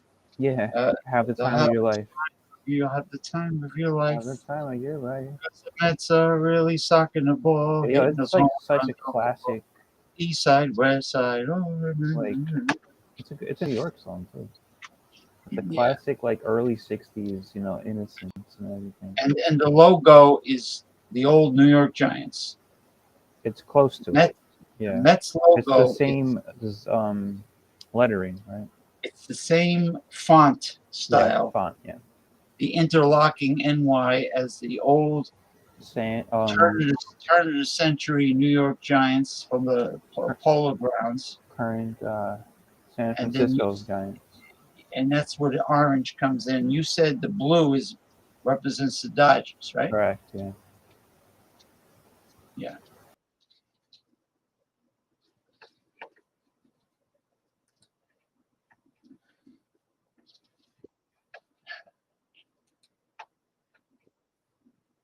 Hey, here we are. We're all here. Meet the Mets. Meet the Mets. What's going on? Hey, Michael. What's happening? Hey, Mike. How are you, man? Oh, not bad. Yourself? I'm doing good. You sitting over by the pool? Yeah, I have like a pool view. I'm on my balcony. Oh, cool. Yeah. Oh, balcony. Well, Michael has a terrace. Oh, yeah. What's the difference? Have a you know, Mike? terrace. Difference of a terrace and a balcony. A terrace and a balcony? Oh, yeah. Terrace and balcony, same thing. Same thing. Maybe N-Man could explain if there's any differences. Is it like a geographic term? Like if you're from a certain part of the country, you say it one way? Well, balcony... I've always heard it called balcony. Balcony's more sophisticated word. I'm out on the balcony. Ooh, I would think that terrace sounds more sophisticated. Balcony sounds like fancier version of terrace. But terrace I think terrace sounds more fancy. Terrace sounded fancy, but balcony sounded even fancier. They both sounded fancy. A balcony I can picture if it's big enough, having an outdoor tiki bar and a jacuzzi. Well, I don't have that. You know, with a wooden fence, like a cedar wood fence around it for privacy, in case you know you wanted a skinny dip in your jacuzzi. Yeah, it'd be nice to have a jacuzzi. You can't have a jacuzzi outside at this place, though. You don't have a jacuzzi. I don't. No, he just has an in-ground pool. Oh yeah. You guys don't have a jacuzzi. I don't have a jacuzzi. The last place I was at had one. The last place you had? I missed that. Yeah. Oh, cool. Did it have strong jets, or was it like weak? Oh, they sometimes they wouldn't work and shit, but they were like always doing maintenance on it. Sometimes they did work, and if they did work, yeah, they were strong. Nice. Yeah, they did maintenance because people probably plugged up. Fuck it up. They fuck it up. They plug it up with their shit. You know. Yeah. You don't go in a jacuzzi with tons of sunscreen on and you get all that greasy shit inside. No, you're in the jacuzzi, not outside. Well, the good thing, a jacuzzi, you usually normally you use it at night. Yeah. Not during like the 90-degree afternoon when the sun is baking down on you. I mean, it doesn't make sense. But people go there during the day.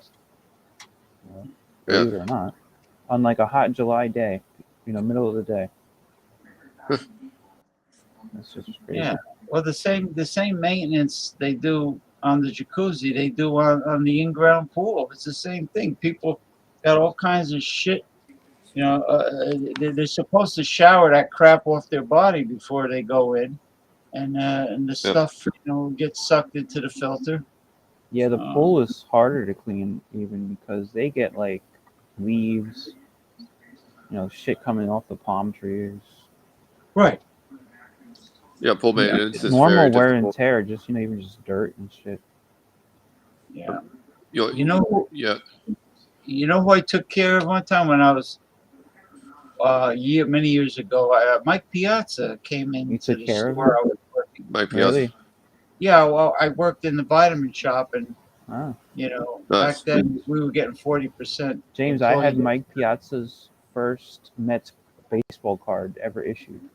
Really? When he first went to the Mets. Yeah. Cool, man. Yeah, that's cool. He's Got it in from 1998. Tommy Lasorda. He was friends with Tommy Lasorda. It's cool. They were both from Pennsylvania. Yeah. Yeah, he came in. I know what he bought. He used to buy one thing, medium chain MTC, or medium chain triglycerides made from coconut oil. He used to get, that's the only thing he ever got. He came into the store and that's what he got. But anyway, so getting back to your juicing, you added some fresh cilantro, right, Mike? Oh yeah, I added some cilantro in there. Was doing thyme before, but now going to switch over to cilantro. So yeah, cilantro is pretty good. It's kind of like thyme. That's a great blood detoxifier. The Oh yeah. blood. Oh yeah, you got 80 toxins in your bloodstream, heavy metals. That'll pull it right out. Well, it's just so easy to make a really good drink like this, and it's very green, so it's very appealing, and it's very easy to drink. Green juice is really easy to drink, isn't it? Well, so cilantro has a wonderful aroma. Oh yeah. It smells fantastic. Oh yeah. Cilantro is one of the I just think one of the best seasonings ever. And really like putting it in the juicer because the juicer just eats it right up. Yeah, well, you know they like using it in Mexican food, cilantro. Oh yeah. What's the difference between cilantro and parsley? Well, cilantro is actually a form of parsley. It's called Chinese parsley. Is cilantro? It's originally from China, and they Mexican cooking. They took a liking to it, and it is a parsley. It just has a different leaf. Oh right. Yeah.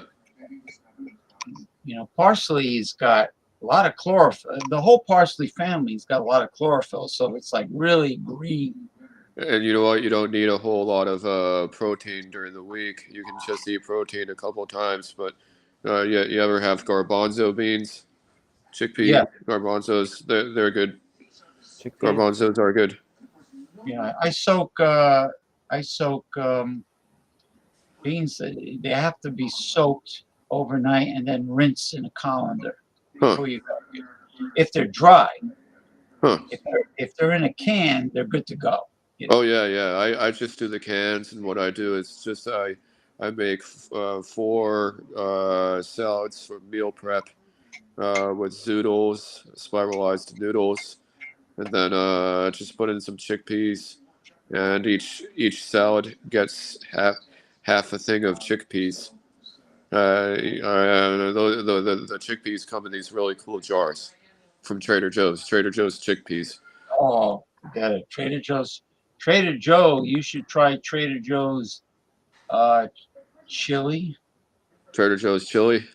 Yeah, and with That's meat, and Trader Joe's refried beans with jalapeno. Oh, then gonna have to go back over there. The jalapeno. That sounds good. Yeah, for refried beans with jalapeno. Forgot to get the habanero hot sauce. Have to get the habanero hot sauce from Trader Joe's again. Yeah, good thing I stocked up. You know what I need? I need a few bags of the ground flaxseed, the organic ground flaxseed. Oh, cool. Because flax is like Flaxseed oil. It's a superfood. Yeah. Yeah. Now, Yeah. Western. So do you celebrate Halloween? Nah. What about you? Yeah. Cool. Put Cool. decoration up there. Yeah, I don't do anything. James was saying there's a school in New Jersey that banned it. No, I just watch horror movies on Netflix. They said there was a school, right? Oh yeah, in New Jersey that banned Halloween. This town. That is so overly sensitive. But what I was saying, I don't even think they celebrate Halloween at school anyway.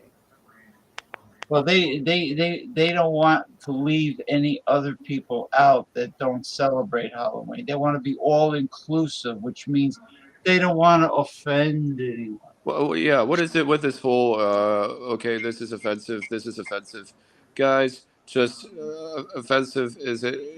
You can't just keep adding to it again and again. Just words Like you have to are. define it one time and that's it. Can't change it. Yeah, words are words. It's kind of like the Constitution of the United States. You don't keep adding. Yeah, just it's good to it's good to be chill. But at the same time, we think we can be more we can be careful with our words. So just yeah, that's what I mean. Definitely. I just think today it's cool we have things like I guess they're calling it X instead of Twitter now, but just Mike, I have a question about that, really quick. wait, but hold on. I just hope that we're not using stuff to talk shit and to talk shit about people. Hope people don't talk shit about people. What's wrong with people? But now with the X, they call it Yeah. X now. But Why? still, if you send out a message, it's still called a tweet. It's still called a tweet. Yeah. Even though the company is not called Twitter anymore, it's called X. But when you send out a message on X, it's called a tweet. It's still called a tweet. It's still called a tweet. You're right. Good grief.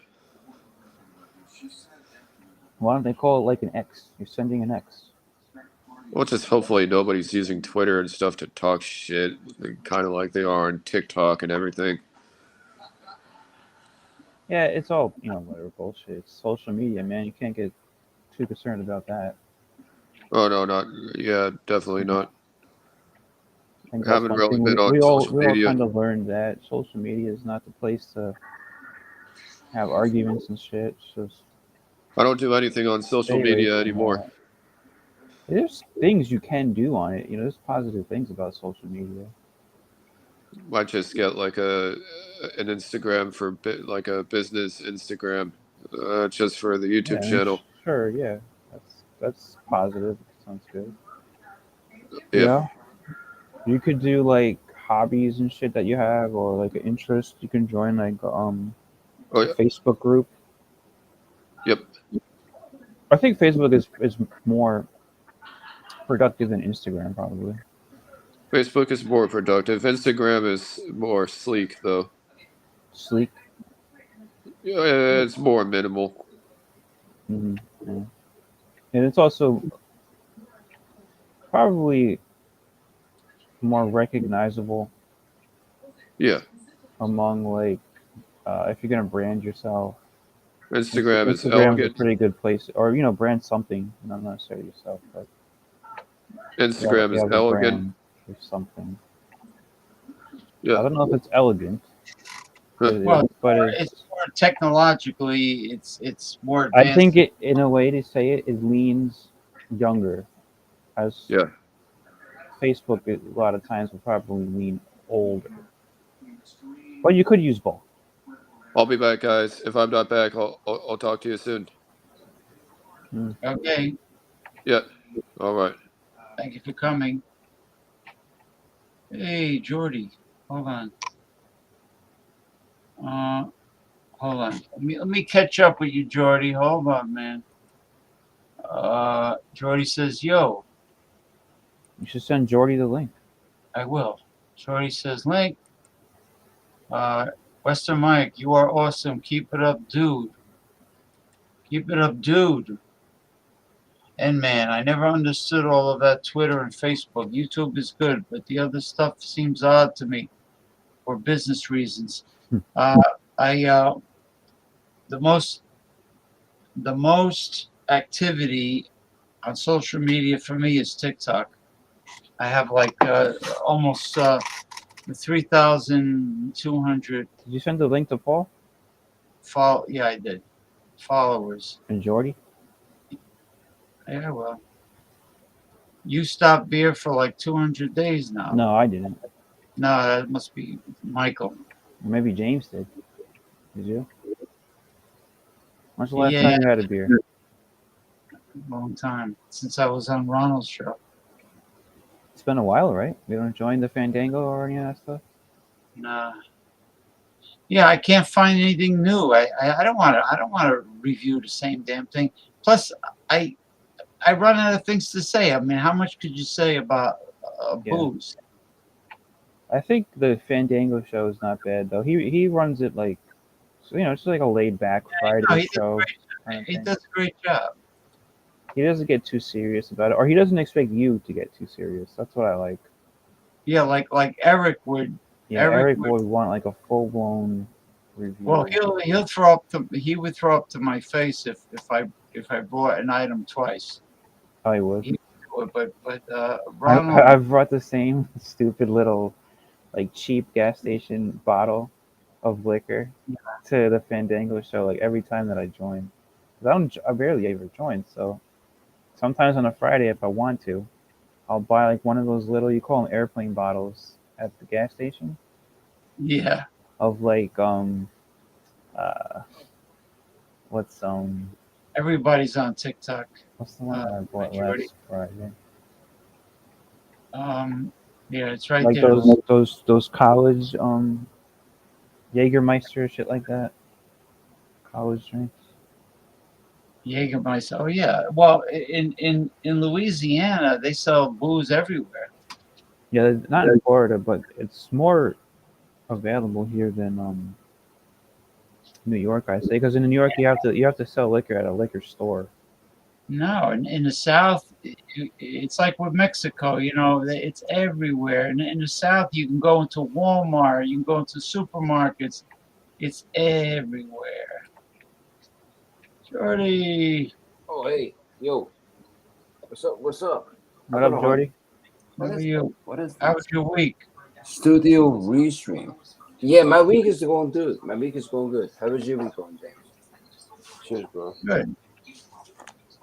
Guys, I just found out Matthew Perry has died. Yeah, he died? Yeah, Matthew Perry just passed away, man. Oh, man. From what? They found him in his jacuzzi, drowned, it said? Yeah. So like a OD probably? I don't know, man. I don't know. But he was an alcoholic in the past, Hold on, let me grab a beer, guys. Hold on. That's shocking. Gotta get a beer, Jordy. That's shocking. How old was he? He was like only like 50 or something like that. Like 58 or something like that. I don't know. What was he on? Beverly Hills 90212? Friends. Oh, he's on Friends. He was Chandler on Friends. Yeah, Friends. Yeah, Chandler on Friends. You know who that is, James? Yeah, okay. I remember. Yeah. The best character on it. I'm not a big Friends fan, all right, but I love Chandler. Well, I'm not a fan either. It's just I know. You know who that is, though, right? But I think that was like his biggest role. Yeah, that's the only thing that people know him from. That's all I know him from. I'm sure he probably did other types of things, but not that I saw. Yeah, that's the only thing that I know him from his Friends. They didn't specify cause of death yet. Huh? He was found drowned in his jacuzzi. Oh yeah. So it's probably like he either committed suicide or he OD'd some type of thing like that. And he just fell asleep in the tub. I don't think he's committed suicide, and I don't think he OD'd. I think it was just it could be he just felt like he whatever drug or if he was maybe even drinking, but TikTok has everything now. He probably had like a heart attack or something. A heart attack though from what? I don't. Well, if you think about it, he's not old. He was 58 or something. 58? I don't know, something like that. I don't even think he was that old. I think he was maybe like 50. Yeah, something. Like I could be wrong too, though. I'm not positive. No. In fact, he was older. He was older than that. Right? All right. He was definitely older. What do you think, James? Yeah. Well, Friends was popular in the 90s. In the 90s, yeah. So he's probably like in his 20s, I guess, in the 90s. Yeah, he was in. That's what I would was guess. 25. He So, was 25 when the first season came out. He should be in his 40s right now. I was, Yeah, he was. Friends was around when like the Cheers. late 90s. Matthew Perry. When Cheers was popular, No, it was right? after Cheers. Like Cheers was even like the early 90s. Oh. Friends was more like the late 90s. Alexa, how old is Matthew Perry? Taxi was early, right? Taxi was early too. Danny DeVito. Danny DeVito. Yeah. And that. Oh damn! He died at the age of 54, is what Alexa said. All right. Alexa, I believe that. When did he die then? I thought he was like around 50 or so. October 2023, at the age of 54 years. Yeah, so today then. Today. Damn. Rest in peace, Matthew, bro. Yeah, 54, man. Sorry. He was the youngest of the friends then. Because the guy who played Ross was the oldest. Okay. How old is Jennifer Aniston now? Oh, she's like 50. You know where 55, Jennifer 55. You know where Jennifer Aniston made her debut? A young Jennifer Aniston, the first Leprechaun. Yes. She was in the first Leprechaun movie. Go. Where's me? Yeah, Go? that was great. That was a great role. James, show it it a great role. I would like to see the that. role was great. Show it. It's a screenshot. Yeah, let me see if I can find it. I don't think there's copyright problems. It's not music, right? No, because I was on a live stream earlier, and right before it ended, I done a shout out to Matthew Jennifer Perry. Aniston in Leprechaun. Was it the first one, or it was like all three of them, right? Hey, be careful because James, you're gonna get some wacky sites coming up very soon. If you take out Jennifer Aniston in some kind of weird. I mean, I've been there before.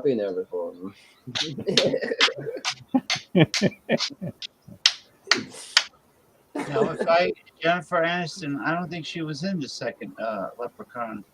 I think she was only in the first. That's when they killed in the first one. You know that's what? when they found the 4-leaf clover. The little kid, I don't know why he did it. He rolls it up into a ball and he takes his slingshot and he gets it right down the Leprechaun's throat, makes him swallow the 4-leaf clover. That was the second one.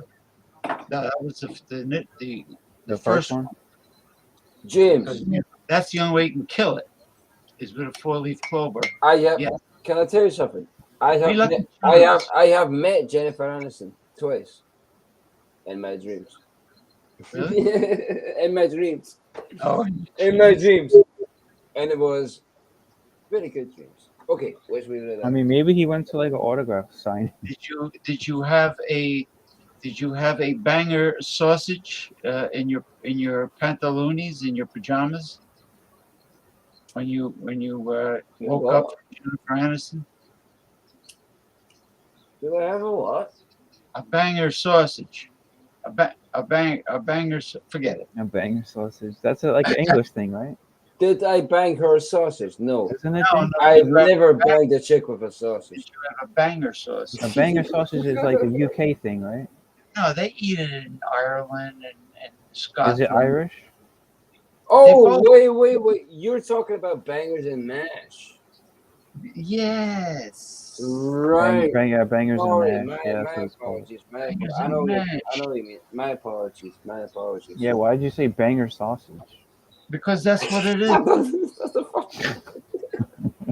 The banger is the sausage. I don't know why. Wait, what about the mash? I thought you said, why don't you bang her sausage? I was like, that's on the stick with a sausage. That's on the side. That's a accoutrement. That's a side dish. I would never bang a chick with a sausage. I prefer my pussy natural. Anyway, moving on. So, James, 7-1 right now. Arizona. Arizona. 7. And who won the first game? Texas. So it's going to be tied up. Did you guys watch the boxing? The boxing tonight? What's that? What did he say? What'd you say? Oh, my apologies. Did you guys watch the boxing tonight? Tyson Fury. No. Tyson Fury was boxing tonight? Yeah, I don't know about it. My friend. Yeah. Sure. I didn't know. I know Tyson Fury is a big name though. He's the current world heavyweight champion boxing. No, I don't think he's a champion. Is he? To be honest with you, I'll tell you guys something right now. I don't watch sports. You don't know. Sports, Yeah. so But you asked, Jordy. You're the one who brought it up. Huh? You're the one who brought up the fight. So. Make the match. Yeah. I was saying, yeah, sorry. I just wanted you guys to know that as well, though. I don't That watch Tyson sports. Fury was fighting? Remember, James, I don't know if you remember, Tyson Fury was in the WWE like a few years ago.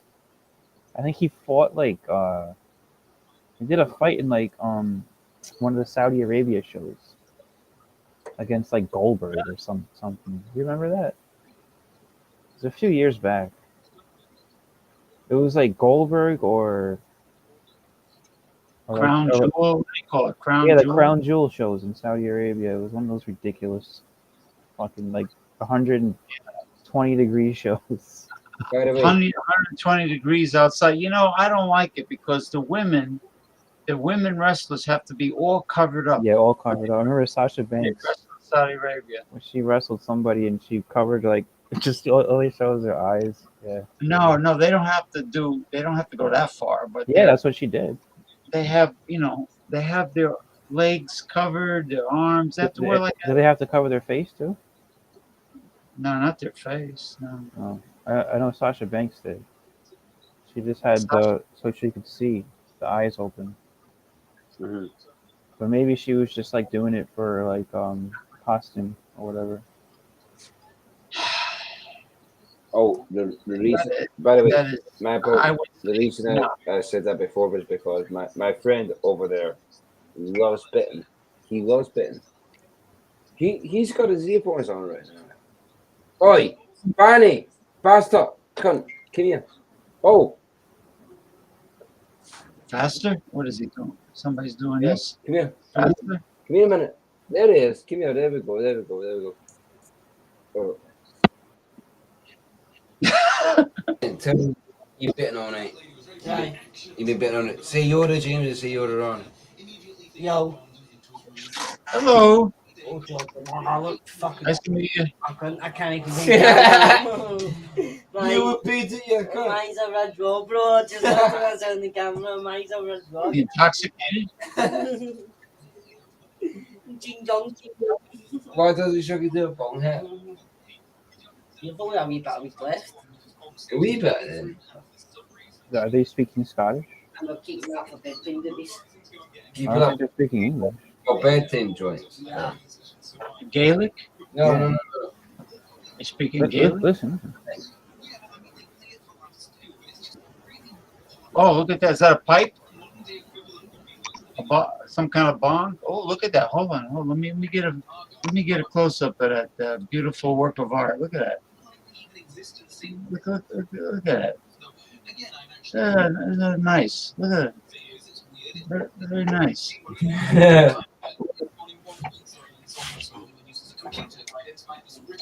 Oh, hold up. What Homer Simpson said, I could have smoked that. Oh, What did Homer say? you guys hear me? Ronnie, James, can you guys hear me? I hear you and see you. What did Homer say, James? You That can was see. when You he can see. started smoking marijuana. He said, I could have smoked that. He was smoking everything. Homer smoked marijuana? James, is it legal in your state yet? Yeah, in New Jersey, yeah. Well, you should get the edible shit, man. I should get edibles. You're Yes. damn right. You're damn right I should get edibles. Now, the edibles, do they have edibles with both CBD and THC? No. Because if you smoke We THC, get CBD. you don't need the CBD. We get It'll do CBD both. We get Both CBD things. smoke. We get CBD fruit. You hear me, James? Edibles and stuff like that, but we don't get THC. THC will affect your mind and your body. The Nah. the CBD Relax. only affects your body. Yeah, I know. CBD basically just So relax. if you smoke THC, you don't need CBD. Yeah, when you smoke THC, you get fucking lifted. But if you smoke CBD, Right, Jordy? Just relax. I got THC right now. Right. Hold on. Of course you do. But the thing is, Ronnie. What do you got there? A joint? Yeah, I got a joint. But the thing is, Do the close up of the joint. All right, close up of the joint. the filter is too fucking big. The place to be. It's the place to be. The filter is too big. But okay, what I will say is, I do smoke weed. This is weed, THC, okay. But when we smoke weed with tobacco. You know, we put a bit of tobacco in there, and then we put weed on top of there. Oh. You know, I know you American guys like to smoke it straight. I've done that before. I don't do it that often, but I have done it. What is the purpose of combining it? Not to get as high, I guess. And then you're combining it with like the nicotine from a tobacco, so you get a little higher from that also. Basically, it saves your weed up. Yeah, it saves your weed, and it combines the high from the THC with high from nicotine also.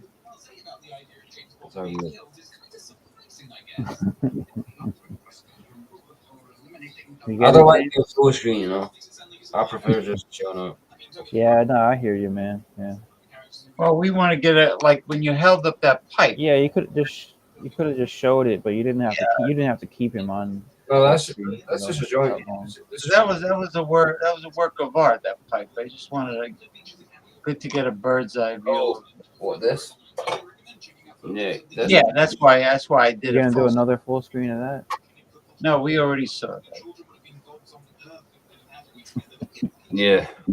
So how's your music? Oh, there we go. Thank you. There we go. There's a proper joint. Is that my bedtime joint? Is that a small? That's a bedtime joint, but you can smoke it now if you want. What? Listen to the language. There's only a joint left. There's only a joint left. That's not English. Gaelic? You speaking Gaelic? Sorry, I was talking Scottish there. Scottish. That's the same as Gaelic. It's a form, I think, right? Form of Gaelic. I don't know what the fuck Gaelic is. I think Gaelic might be more Irish. No, it's but Scottish. There is like a Scottish Gaelic too, I think. I don't know how to talk Gaelic. But you speak Scottish. Yes. Which is different than English. And it might be related to Gaelic. I think it's like they have a Scottish version of Gaelic. Yeah, they're offshoots. You're correct about something. Yes. Us Scottish people are definitely different from English people. Mm-hmm. Oh yeah. I mean, Scottish people are cooler than They English. even speak a totally different language, right? Yeah, because we're fucking cool with that. I hear that Welsh people have their own language They too. do too, yeah. And Cornish, I think, is another language.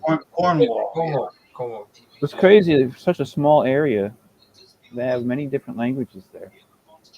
Well, it is a tiny area because England by itself is the size of Connecticut, they say. Mm-hmm. That's right. It's tiny.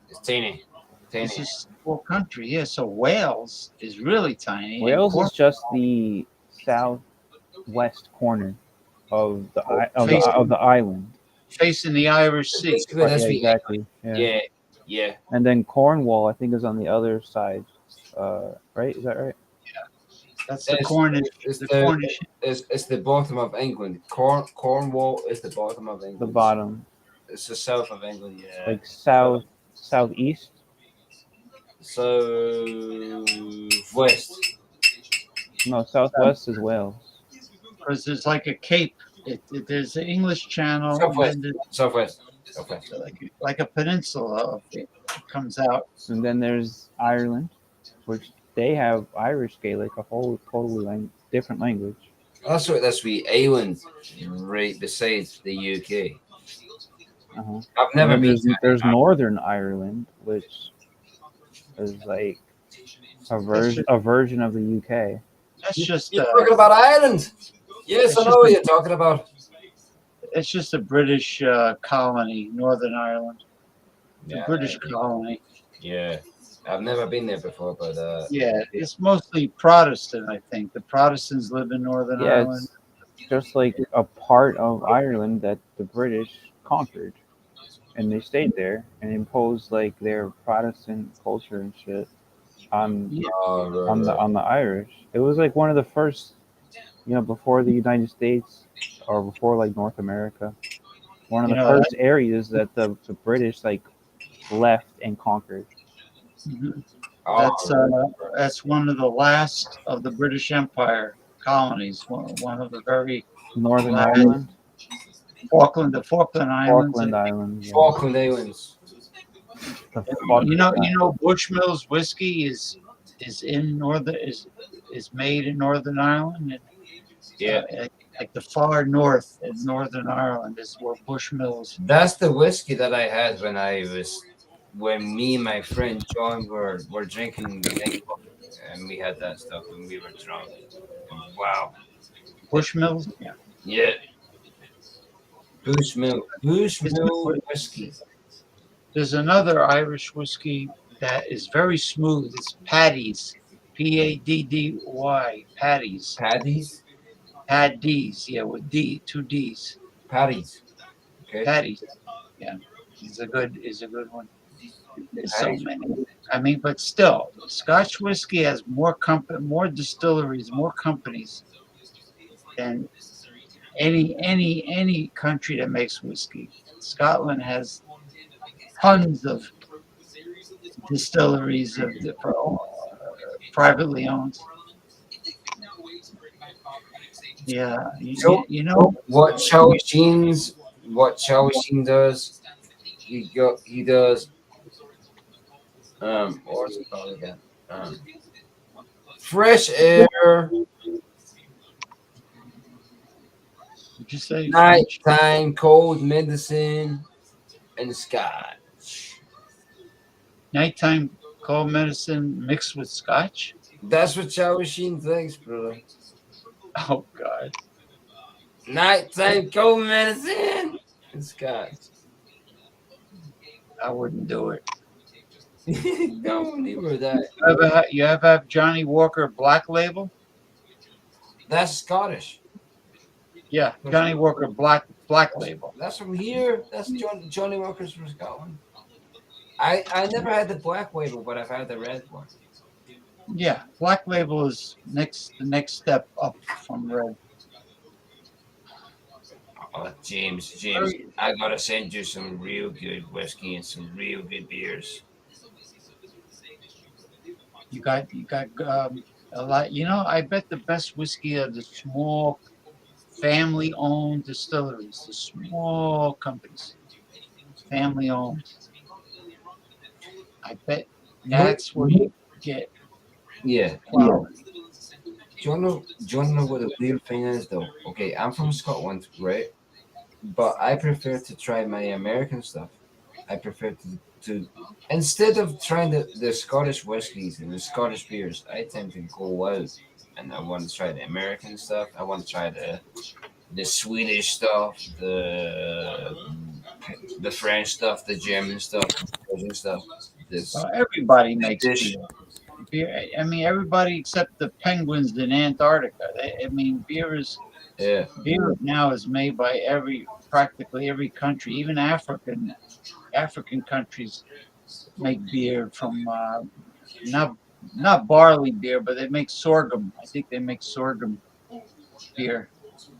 Do you mean that beer from Switzerland? No. No, I never had. I had Chinese Is it good, Qingdao. Jordy? Switzerland beer? Yeah, no. Sorry, I thought James was talking about. Qingdao. You ever have Qingdao lager beer from China? Yeah, Qingdao. TSINGTAO. Xing Chao. That's right. Oh, Asian beer. Yeah, I had that at a Chinese restaurant. Where I had that curry. And we can also buy 12 packs of that stuff. Xing Chao. Green bottles. It's a nice Yeah, beer. it's a lager. It's good. Yeah, it's good actually. It's a good beer.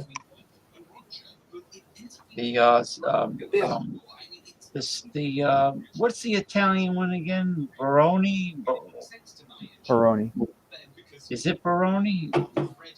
Yep. It's Baroni and Stella. Stella Artois is good. I thought it was good also. Yeah. Oh, you got that? No, Stella's not Italian. Stella's not Italian. It's Holland, I Belgium. think. It's Right? Belgium. Belgium. Hold on. James just asked what Italian beers it was. That's Baroni, right? Peroni's the Italian one, right? Oh, Peroni with a P? Mm-hmm. There, I have the Peroni thing there. Okay. I see it. Yeah, Stella's is Oh, Belgium. son of a bitch! What the fuck, man? Fucking.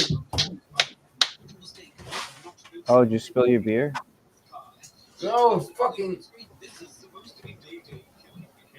There we go.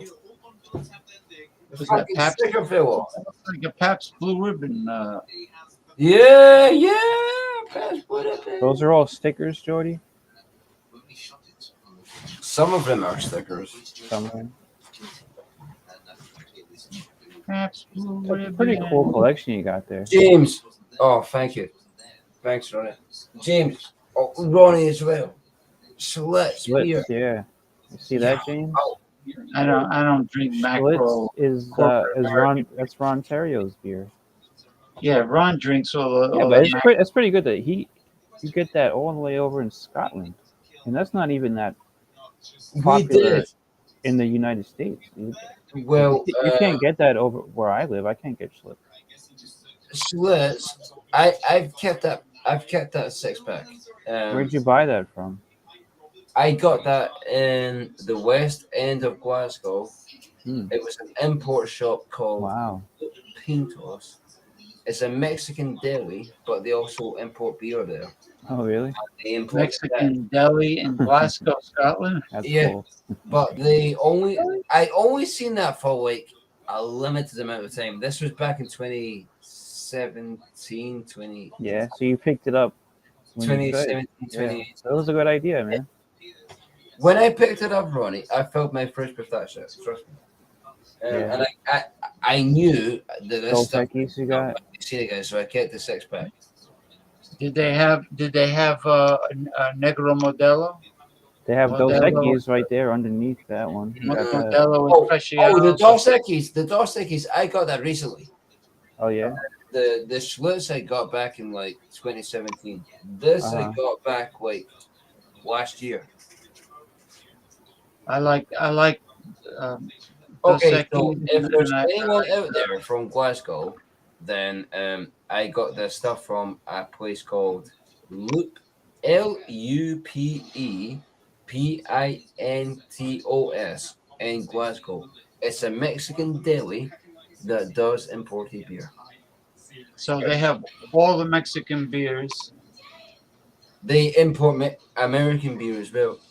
American and that's the place that I tried Lone Star from. Lone Star beer. Lone Yeah, Lone Star's from Texas. Yeah, and it's brewed by Pabst. Oh, Lone Star. Okay. Yeah, Lone Star beer. I know that, yeah. There's another one. I can't get Lone Star beer in Florida, but you can get it all the way in Scotland. You probably can get like Red Stripe. I can't. Jamaican I beer. can, yeah, Red Stripe. I can. I got it I got it back in like 2014, 2015. I can't get it right now. No. I wish I could. I wish I could. At least you were able to get it at one point. Exactly. Yeah. Yeah. I was. I was. Yeah, I and was. that's a imported. You know. There's a fucking there's an image of me fucking drinking the Lone Star shit as well on fucking Facebook. Yeah. That's cool, man. Yeah, Lone Star beer. I never had a Lone Star beer before. I never tried it. It's basically like PBR. PBR. Is it really? Yeah, it's basically the same as PBR. Okay, James isn't impressed by that. no, I'm saying that. I'm just saying it's basically a PBR. You know, well, that kind of thing. It's basically the same thing. Is it really? It's just the same as that. But it's more expensive, right? PBR, it would be on the cheap end. It's expensive in Scotland. I think it's not expensive here, but it's on a higher level than PBR would be. For you to say that that's what it tastes like. Well, funnily enough, I'm drinking Coors, but when I first that's tried, not Coors Light. Sorry, what is that? That's not a Coors Light. It's just Coors. Oh, it's Coors Light. It doesn't say light it's on still it. Coors Light. They just call it Coors over here for some reason. It's 4% Coors. It's still Coors Light. It doesn't say light. That's interesting. Yeah, it doesn't say light. It looks like the can though, right, James? The same can. Yeah. Yeah, but it doesn't say light on it. There's no light. There's no light word. Funnily enough, the first time I tried Pabst Blue Ribbon, I was like, hey, this tastes a bit like Coors Light. Honestly, the first time I tried PBR, I thought it tasted like Coors. They're similar. They're very similar, right? Miller, yeah, Genuine Draft. No. Miller Genuine Draft is different. Hold on, Chadio is here. Hey, Chadio. Oh, hey, Chadio. I am drinking real Coors. Yeah, that's what I thought the real Coors was. Coors Banquet, yeah. Chadio are really. What's up, Chadio? I don't see Chadio much over on this channel, right? Yeah. No, this is for his first time. He's good people. He's a long time fixture on Wildcard Wednesday, Eric's show, and James, did you put the link in the chat so that Chadio can join? Because I want to see Chadio. He's awesome. Yeah. Oh, Chadio, I have never tried Coors Banquet. We can't really? get Scotland. No, yeah, I've never tried. Coors Banquet is actually a pretty good beer. I want to try it. Say. Ronnie, I really want to try it blows Coors Light like out of the water. I bet it does. Coors Light is like a stupid beer, honestly. To drink. Coors Light? Gives me heartburn. There he is. Hey, Chadio. What it is, Chadio. So you got the real Coors, right? Look at who we have here, the Three Stooges. The Four Stooges. The Four Stooges now. Yeah. Have you actually finished watching Still Game yet, or are you still? Not even close. I'm only in season 4. Unfortunately, 7, 8, and 9 cannot go on YouTube. It'll be blocked, so I'll have to do that for Patreon. It'll be blocked. Why? That's why Scroll, like, hey, look, Scroll stopped after season 7. I messaged him like, why are you stopping the show? There's 3 more seasons. He's like, I uploaded the Series 8 episode 1. It was blocked. I tried the same thing with Series 8 episode 2 and blocked those 3 because they changed networks in the UK. What show are you talking about? Oh, Chadio. Game. Go on Daily Motion. Go on Daily Motion. No, I'm just gonna do those over on Patreon. On a Patreon, right? Season, yeah. Well, I'm gonna have to get. How you boys doing? Nice South Park shirt. Oh, James. Thank you. Yeah. So all I had to do is see the top of Kenny's head and look at Ronnie ass sitting outside and like 74 degrees in Tampa right now. Yeah, it's 24 degrees in Denver and we have 6 inches of snow on the ground. Hey, you could live here, man. It was 80 I know. for one day. 80 degrees just for one day. It's going down tonight. Okay. Yeah. I don't know why the mayor of South Park banished Mr. Hankey from South Park. That was a big mistake. Mr. Hankey? Mr. Hankey, the Christmas pooh. Yep. By the way, Chadio, I have been watching some of your still game reviews, and they are I awesome. appreciate it. Yeah, I've got much more on there, man. I've been checking out a lot of female singers from England, Norway, a couple from Norway, a band from Japan. So yeah, I've been checking out those on my channel. You should check them out. You should check out Lucy Thomas. She's from England, and holy crap, dude, her voice is beautiful. You know who you got to check out? Pat Benatar. I can't. I'll get blocked. No, I mean in your own time. Pat Benatar. No, I know Pat Benatar. Oh yeah, Love is a Battlefield. Yeah, I'm 40. I know Pat Benatar. What? Yes, man. What was the band that she was in, Chadio? Oh, what's yours? She started her career in 24. In like the 80s, right? First song was Yeah, I'm trying to remember the band names off. It's just on the tip of my tongue. Do you know, James? Love is the a band that Pat Benatar was in? Well, I know Joan Jett. It was the Blackhearts, right? I'm trying to think. Pat Benatar's band. I think she was with Joan Jett, and the name is slipping my mind. I'm an idiot. You might be right. Yeah, the Black Jet. Broke away from Joan Jett. Yeah. Box Fez. No, Black Fez. No. Black Jets. Box Fez. Is it Box She's in Fez? there's something else. You still doing the hot sauce shows? Not really. I've got so many hot sauces. I might do it from time to time on like my lunchtime with Chadio show. I'm only doing like the challenge. Every other Monday. I go live for like a half hour, and that's it. Do you still do the Monday Mingle? No, I ended Monday Mingle at the end of August, and I now do a lunch with Chadio, which is like a half an hour, like 2 p.m. Eastern, between 2 and 2:30 Eastern on my lunch break, and just only on Monday or only on Monday, and it's every other Monday, yeah.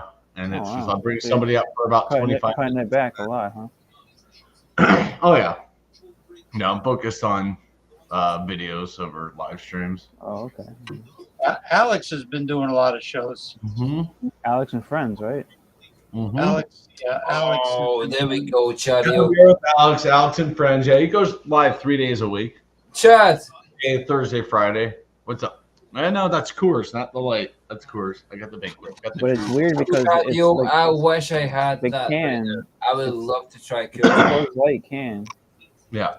And it's probably the Coors Light beer. They call it Coors over there. They don't call it Coors Light. They just call it Coors over in the UK. It's very strange, I think. Yeah. Because I don't think they really have the banquet over there. I don't think the banquet's in. No.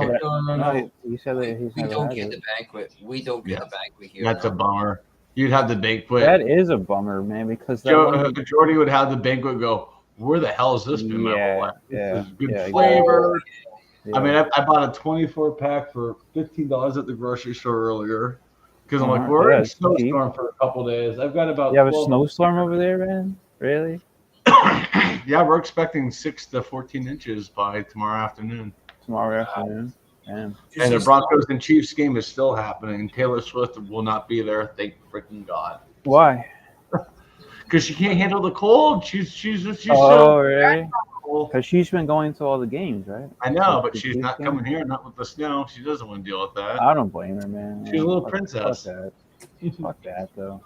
It's real hardcore football when there's no that's practical just film. I'm so over like Taylor Swift this, Taylor She'd Swift that. rather like come to Tampa and watch the game here. Yep. That's fine. She's already writing songs about Travis Kelce anyways for when they break up in about a month.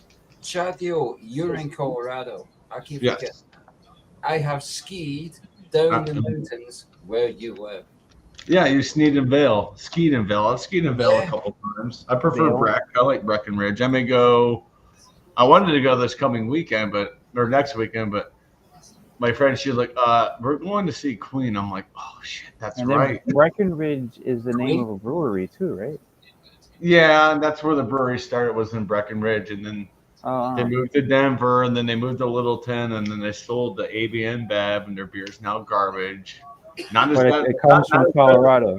Became New Belgium used to be 10 years ago. New Belgium was like a fun brewery. They're experimenting, doing all this and that, and then they sold to, I forgot who they sold to. It wasn't AB InBev, somebody else, and now all they want to do is the Voodoo series, which is all trash. I bought the Voodoo Rangers. Yeah, I bought the Cryo Hop Ranger. Yeah. Okay, this might be Yeah. it's crap. It's crap. Like, my neighbor came over and I said, "Here you go." I was like, "Sweet." And he tried. He's like, "Dude, this is just your bottom of the barrel IPA." I'm like, "That's basically all they brew." Yeah, that sucks. But their Tripel's still here. Their Dark Ale's still here. So at least they're holding on to those like classic beers. But they took a crap on Fat Tire. That's now a golden ale, which is. I never liked Fat Tire. I didn't Yeah, I think do. it was very impressive. Everybody loved Fat Tire. I mean, that's what people knew New Belgium for. And now they're like, and we changed Not that I didn't like it. I didn't think it was very impressive. It's just like it's an IPA. No, Fat Tire was an amber ale. It was an amber ale. Amber ale, okay. and which is an ESB for Geordie. But now they made it like a golden ale. And it's basically That's like. right. They changed the name too, though, right? What is it called now? It's not called. It's called Flatter Tire or something. No, it's still called Fat Tire. It's just they totally. What is the one that's called Flat Tire? There's no Flat Tire. There is. No, there is. There is a Not beer that's New called Belgium. that. Not from New Belgium, no. There is a beer called Flat Tire, Chatty. It was a play on the fat one. I mean, there's a beer I'm trying to track down here called Retired, which is an amber ale and it has a bicycle on the can. They use the same colors that New Belgium uses for the new Fat Tire. I mean, it's basically a big middle finger. I have one bottle left of the amber Fat Tire in my fridge. Its best by date was May, but I don't care. I'm going to do a side by side with that Retire. That's going to be a rare beer review on my channel. It's just do you do home brews? I mean, do you brew your own beer? Haven't really no, I actually have beer in the fermenter. I keep forgetting to dump because it didn't come out. Well, Thrash Metal does homebrew. Yeah, I usually brew with Thrash anymore, and I don't know. We've both been super busy. Our schedules are just wonky, and I was hoping to brew with him before it got cold, but and it snows too much over there, right? No, it does. That's fine. Hey, man, it's fine. The way his setup is in the garage, we're good. But you got to be able to get out on the road. What's that? You have to be able to get out on the road. With all the snow. Yeah. If we could get 18 inches of snow and everything's still open here. We're like Buffalo, New York. We're hardy people. Yeah. Just the snow crews go out. Like we saw them earlier because my neighbor, like, he had to make something for dinner. It's like, I need to go to the grocery store and get oil. I said, perfect, because I don't think I have enough beer to last me tomorrow. So I picked up a 24-pack of the Banquet. And I'm like, I'm good now. There's a snowstorm, like you're saying, like it's supposed to be big tomorrow on a Sunday.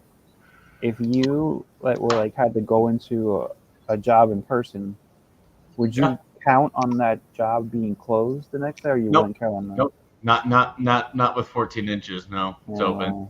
They just understand you're going to be late. That's just how it is. Like we're not going to be like a delayed opening. Being late because we understand the roads are rough. But no, I work mostly from home. But I told my boss. Yeah, I know you do, but I'm saying like theoretically, one day a week I go in. I told my boss, I said on that day to go in. I would have to go in. Even when I worked at the public library, we got a 2-foot storm. Yeah, so like the library. All right, we're gonna be closed tomorrow. And I woke up in the morning and said, "Oh, we're opening up at 10." And I'm like, "Fuck." You got to put the chains around the tires like in the Rocky. Rocky. You're not allowed to do that here anymore. It ruins the road. Oh, you can't do the chains? James, Ronnie, the only things you're allowed to use chains are like see you later, Joey. 18-wheelers and buses. That's it. But what, put chains on the tire, you're saying? I've never seen put that. chains on a tire. It ruins the road. It probably ruins your tires too. That's an old-fashioned. No, not really. No, if you put them on right, it won't puncture or anything. It's just. I've never done. You grab. I've never See seen you soon. Putting chains on your tires. That sounds drastic, man. No, Well, and then without you go the back onto severe- the History Channel or whatever and watch Ice Road Truckers. They had to put chains in their tires in Alaska. Yeah, So they ice just put road. there, So and they what? just put the Like, chains on it and back up and get it all there. you And don't want to be doing that shit yourself though, like on your own car. You're not like an ice road. people used to do it all the time until they finally realized that's creating massive potholes and just screwing Sure, I everything mean, up. yeah, sure it is. Like big chains on the So. street. No, You're gonna everyone's fuck it required. out. Winter tires are not recommended here. You need all your tires. Of course, yeah. And you use all your tires, you're fine. So yeah. It's crazy, Chad. How you spend like half the year here and half the year in Colorado. Mm-hmm. I've been Is here about for that? basically 40 years. Yeah. No, is it you spend each year half the year? Like No. you don't. No, I just visit Florida once or twice a year. Okay. Next year is gonna be twice. All right. And no, I'm always here. This is home. But it's like such a dichotomy in climates, you know. Yeah, it is. Between the two like states. Yeah. Oh no, it is, but it's fine. That's why I'm probably gonna go visit my dad in April just to get away from the snow and crap, and then again in September. But both times I plan on working like half days for work just to kind of I know, man. save some time off. That way, in that 2 weeks, I'm only taking 5 days off instead of 10 weeks. I'm doing that shit too, man. I know how it goes. Work from home, man. It's like you never stop working. Yep. No, work from home's nice. Yeah, but you're always available.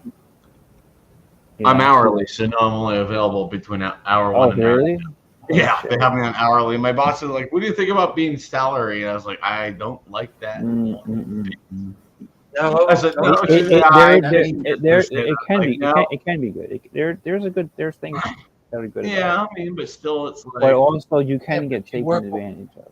I see some of my coworkers 40 hours. working All right, 12 so hours here. you can work like 30 hours. Yeah. But if you're on salary, you're still going to get paid for 40 hours. Well, you can work 50 hours, and Yeah. you're only going to get paid for 40 hours. 40. Yeah. So what you That's have what to I'm try like, to no. do is to work the least amount that you can, Yep. because there's no incentive to work more and more. So that's the way you got to play the game. Yeah, I got a boost in pay recently and an extra day starting next year to take off. So I'm like, perfect. Yeah, that's whatever you can take, man. Like 2 years, you get an extra day. Then once you hit 5 years, you get an extra 5 days. So Yep. So How that's the game is. That's how the game is played, right? The employee game. I bet they max out like you can only get like up to 20. You can only get 4 weeks a year off. My boss. And who's to say that you're going to be there in 5 years, right? Like these days, I don't like it. I like what I'm know. doing. I like what I'm doing. I like it all. So I don't know. I could be here in 5 years. I don't think like that. I'm looking to other jobs. Like I really don't want to do that. I'm happy with what I I'm don't. doing. I don't think long term with jobs that I'm going to be there like 5 years from now. Mhm. Not anymore. It's like, nah. I'll probably find something better in the meantime and switch. I'm just an employee, so Yep. I don't have any stake in that shit. Yeah. Yeah, I don't blame you. Well, it ended up it worked out. The employers realized that many people don't have to come into the office since the pandemic made it popular to work remotely. Right. And A lot of places are hybrid now. My job is hybrid. I'm weird. They consider me campus, but I work 36 hours every week from home. I'm only there for 4 hours. And they're like, nope, they're still considered campus because you do come in for half a day. I'm like, fine, whatever. So if you come in there for like 1 hour a week, they would get mad at me. I would get in trouble. I'll have to be there. Well, I mean, like theoretically, like if you were allowed to do that, so you only go in for 4 hours. Yeah. So if they move that down to only 1 hour a week, you would It'd be still be considered an on-site person. It would just be pointless. And my boss knows that 4 hours is even like with me taking Uber and stuff. I'm like, I'm paying like $25 a week to and from. I said, it's not cost efficient. And she's like, I want to make sure that I'm trying to get you to be remote. And if you have to go in for like a meeting or meet with the student and then you go in. It's like that would be nice, but for now, it's But fine. then I kind of like that it. meeting or meet with somebody can be It gets me out. It gets me out of the anytime too. house. It gets me out of Yeah, the it house. does. I'm It gets, going it gets you office. out of the house. Exactly, man. That's how I think. Gets me out of the office. I have a good view. Yeah, yeah. Of Just the staying mountain. home, working Like, every single day from home, and never going to like actual site yeah. ever. I wouldn't really want to do that, honestly. I like that there's actually like an option to go Mhm. somewhere that's considered like old school work, you know. Mm-hmm. But not that I have to go there every single day. Well, I go in there for 4 hours, and I think I've seen one. The last time I saw a student was June. That came in that needed help, and I told my boss, I'm like, I've seen one student since June. I've seen 3 students since January. And I was like, these numbers are going to show up, and your boss or whomever higher up is going to look at this and go, it doesn't make sense to make him go in there all the time. And if they make me a permanent work from home employee, I'm going to get a better laptop out of it for work. So I was like, all right. Because my laptop's a piece of crap. It's 7 years old and it's slower than hell. And I told my boss, I'm like, I can't work very well on this. I can't work much longer on this. It's about to die. Like, it's struggling just to do our normal day-to-day software. Yeah, they become obsolete really fast. Oh, yeah. I mean, my desktop I'm on right now, talking to you guys, I've been using for the last almost 6 years. I need to upgrade that next year big time.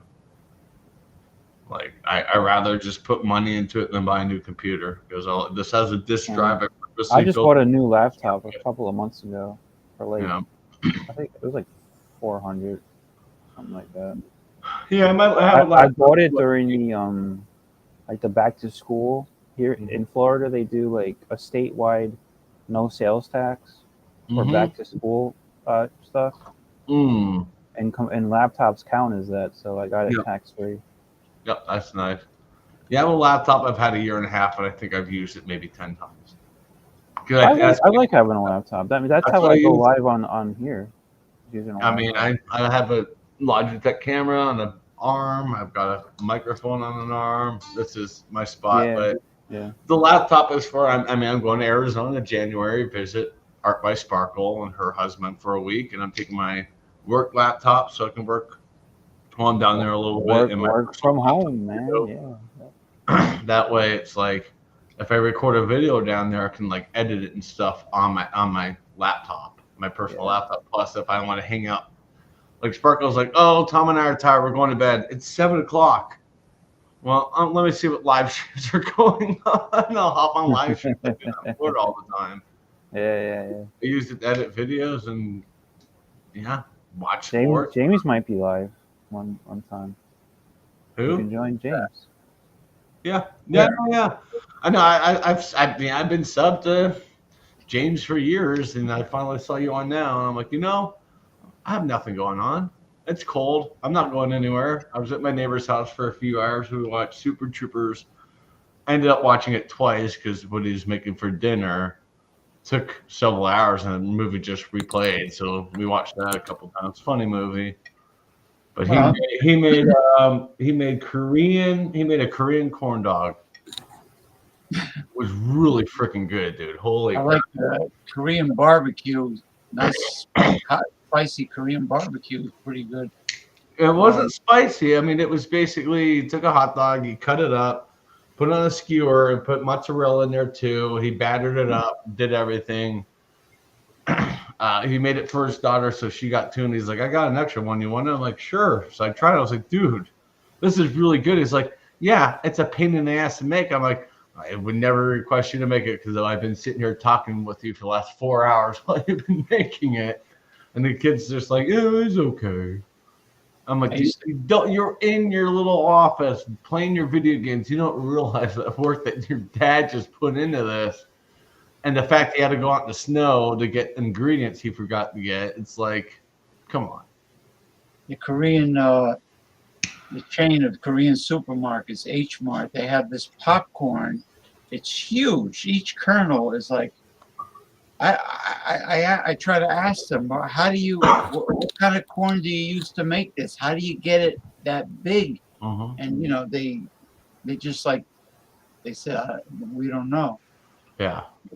You know, I can always Google it. I'm sure I'll find them. There's an H Mart not far from here that I go to every once in a while. It's really fun to go into.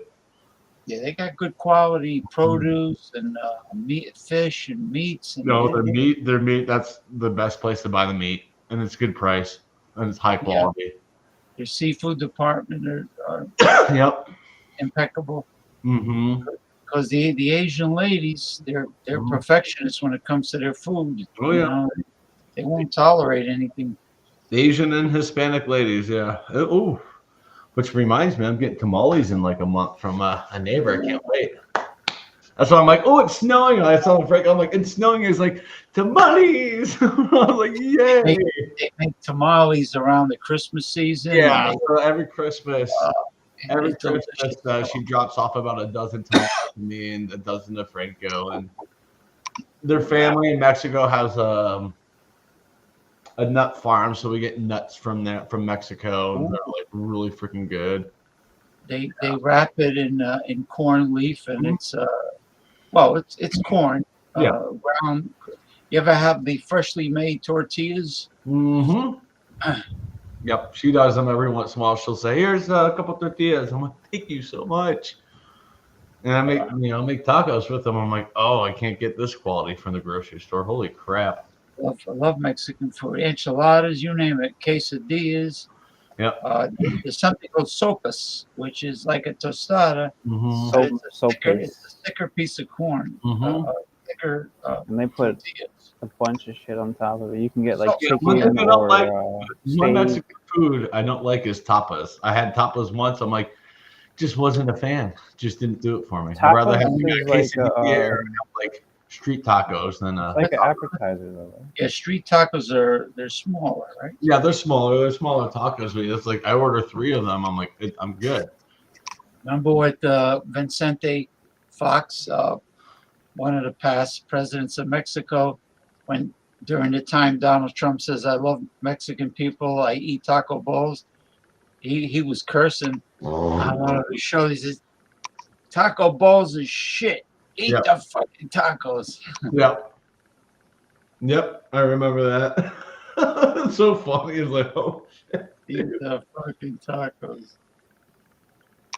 Oh man. Yeah, there's the guy from this guy from Mexico City has a place right around the corner from me. Nice. And it's called the Great Burrito because when you get a burrito, they're like huge. Yeah. Yeah. We had a place here they closed, but they're called like Big Burrito, and they were massive, a lot larger than Chipotle, a lot better. Oh yeah, it's got guacamole inside. It's got everything. Everything's in there. Marinated grilled chicken if you want. Mm-hmm. Or steak. Ooh, got a stubby. Stubby course. Is that the banquet? That is a banquet. That's a banquet I bought yesterday and Friday at the grocery store. I bought a 12-pack of these, and I bought a 6-pack of the Celebration from Sierra Nevada. And then my neighbor came over and like wiped all those out pretty much. I'm like, dude, what? We're getting a shit ton of snow. You just drank my supply of beer. So my neighbor's like, hey, I gotta go to the grocery store. I'm like, sweet, 24-pack of Coors Banquet it is. Yeah, the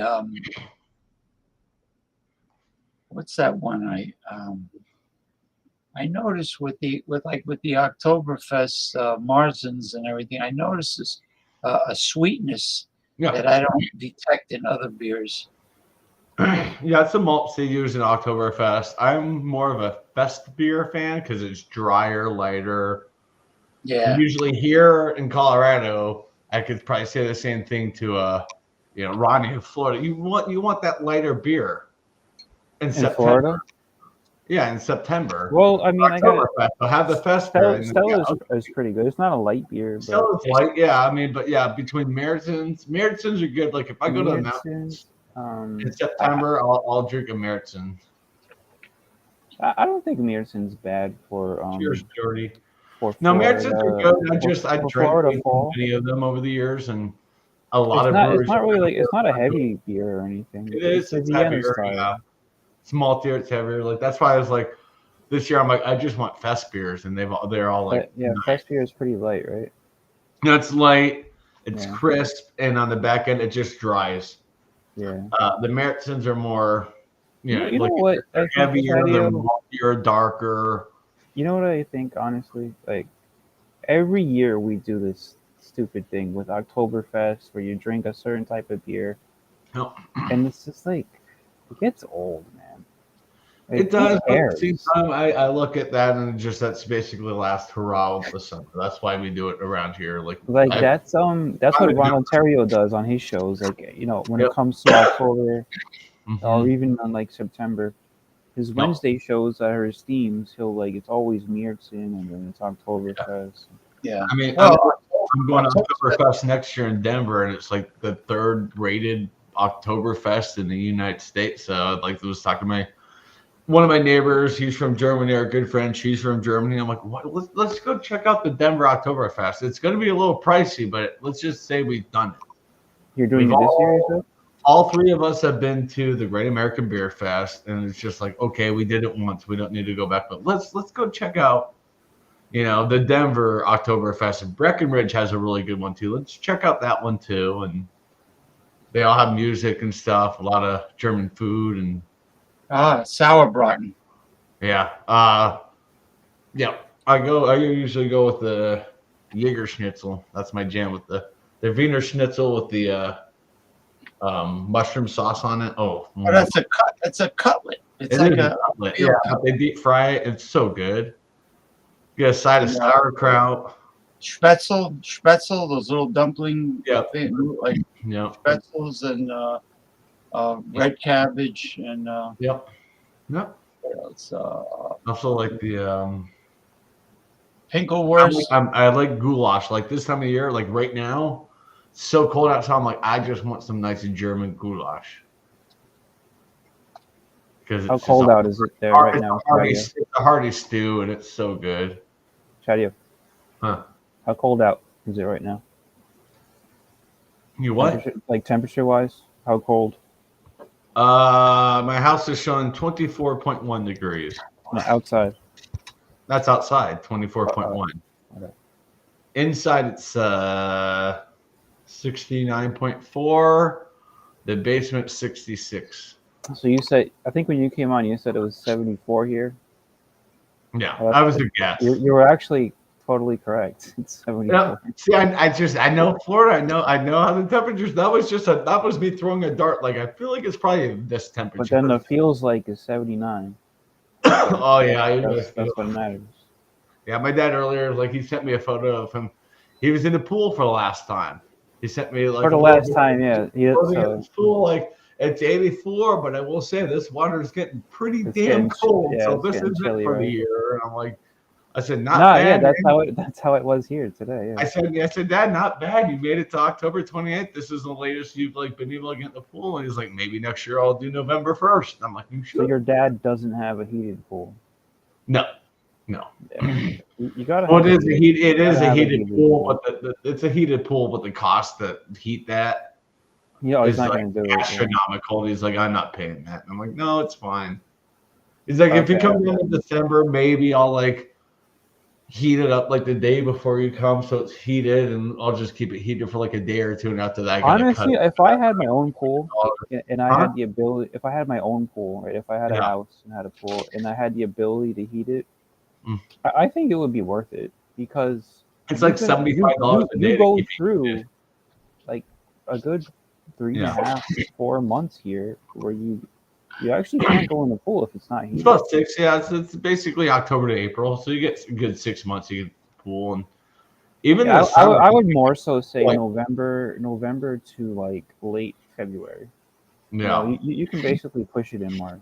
And go in. Yeah, I mean, he said if you ever come down to December again, which I know you don't like coming down in December just because there's family crap and stuff.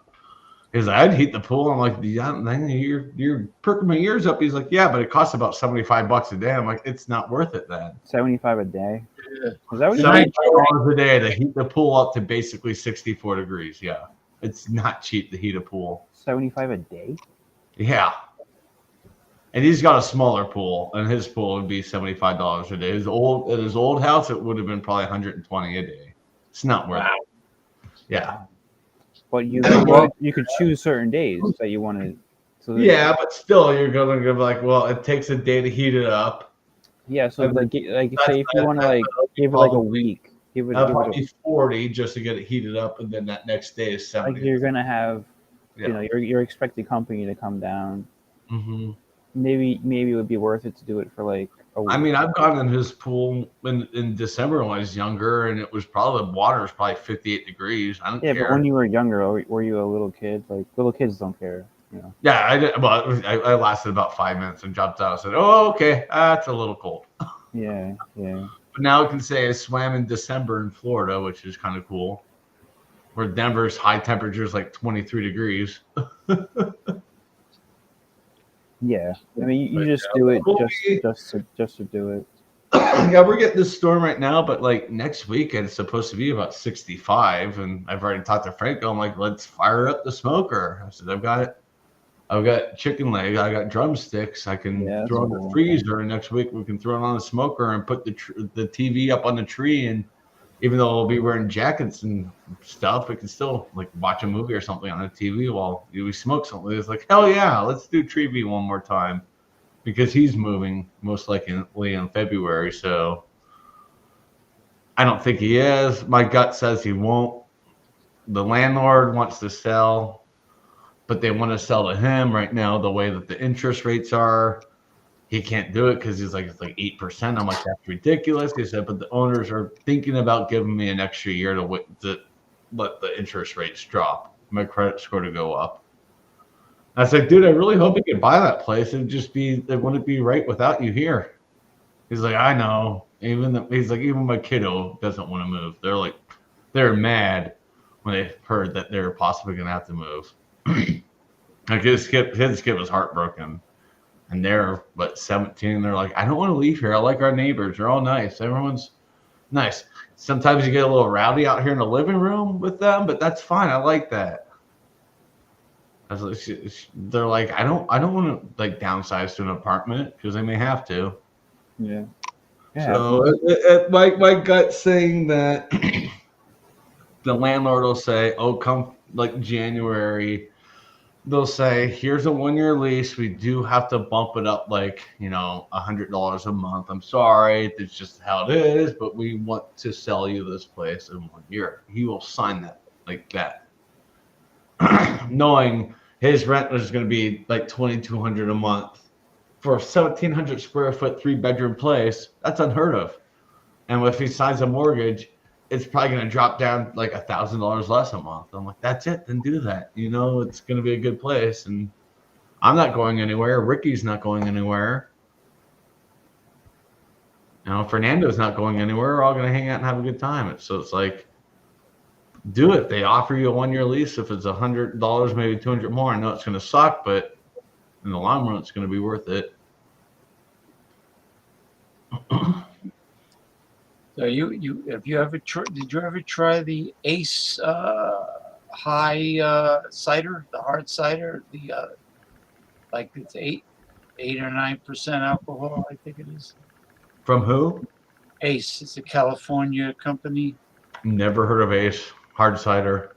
Yeah, we don't get them. We get like Angry Orchard and a couple others. Yeah, I mean, we have it here. It's I never it's heard dry. of it. It's a dry cider. No, that'd be nice. Like something like that. That's perfect. That to me, I'm like, that would be good to drink on Christmas. Like you want the appleness. Or Thanksgiving. Yeah. Thanksgiving would be perfect with the turkey and Thanksgiving, all that stuff. But yeah, I mean that I'll have to see if I could go to the big box liquor store sometime in the next few weeks, then yeah, I'll definitely look for that. And there's several things I want to go there and look for. Black Friday, I already told my neighbor, I said, we're basically heading to the liquor store at 10 a.m. on Black Friday, so we can pick up some of the Bourbon County Stouts. He's like, I can't afford it. I'm like, dude, you get me to the liquor store, I'll buy you a base bottle. I'll buy you a bottle of half. He's like, I'll drink it that night. I'm like, that's fine. Enjoy your 14% Imperial Stout. But Black Friday. I just keep on thinking of the South Park episode about Black Friday. People getting trampled. Ronnie, remember that when people were getting trampled? And Yeah. That actually happened in real life too at Walmart. Yeah, it did. Yeah, for TVs and shit. I'm like, whatever. Nowadays, we just look at like those old, like the old footage and laugh. I'm like, I just ordered like a new 60-inch TV for $500 on Amazon. Comes tomorrow. You don't even have to leave. Yeah, Amazon Prime. It was a big deal back then. Yeah, people died for it. I definitely don't need a new TV. I had a tube TV in my bedroom. I think it was 2 people that got trampled, right? I think so. A couple for some sort of a flat screen TV like 20 years ago. They got killed because people ran over them. Yep. That's like inhuman. Yeah, they're shows how disgusting people are. Up against the glass before opening. Yep. Yep. But just I think that was like 2008 or something. Yeah. Yeah. It's a bad time. You got all that. Okay, yeah, you're right. And man, I mean, I've heard it happening at Best Buy, Walmart, Target. Like I usually go to Target by me for like Black Friday. They're open like all night or whatever. And I'm walking around, and they have like arrows you have to follow. I'm just looking around. I'm like, these sales suck. All right, I'm gonna go to the food aisle and pick up like a 6-pack of Coca-Cola and call it a day. Or a box of baseball cartridges. I'm just gonna buy something I normally buy. These sales are not good. Yeah, I hear you. It's usually the lower end merchandise, anyways, is what they put on Black Friday sales. Well, with these apps, it's a name brand, but it's like the lower level. So people are like, oh my god, a 50-inch TV for $280. I'm like, yeah, that model is 3 years old. You don't want it. I got my friend got screwed after buying a desktop from this really big computer store. I think it was called Micro Center. Yeah, we have Micro Center here. They're not order, but yeah, we have. 7 years old. It was on sale. He's bragging, go to, and then I was reading the fine print. Yeah, I said that it's 7 years sitting in the warehouse. Yeah. You're not getting it. You're losing money. Big time. I mean, I got my desktop at Micro Center pre-built and had everything I want. That was back when the data mining was big and those video cards. Like my video card alone was worth $750. I paid $1,100 for this, and I haven't done any upgrades. I need to upgrade the video card at this point. The processor, double the RAM. It should be good for another 5 years.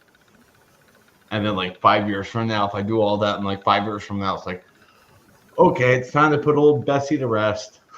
Maybe connect it to the TV in the bedroom or something. I had extra slots in my the motherboard. So I had 12 gigs. I had extras. Yeah, I mean, I'm running the original 16 gigs DDR4 3200, and I'm like, I want to upgrade that RAM to the 32. I have a 1070 video card. I want to upgrade to at least the 30. I don't need the 40 series. It just would be overkill. So I think like a 3070 would be good. But those are still $350. It's like, fuck. The RAM would be $55. The processor's another $350. I'm like, so I'm going to be basically dumping about $800 into this desktop that was originally $1,100. As long as I can keep it going, I'm happy. I have a disk drive in there. That was like one of the things back then I wanted. I would still like to have a computer with a disk drive going forward. Yeah, even though I rarely use it, I use it maybe once a year, but still, it's like at least I have it. But I could always get like a USB drive for like $50.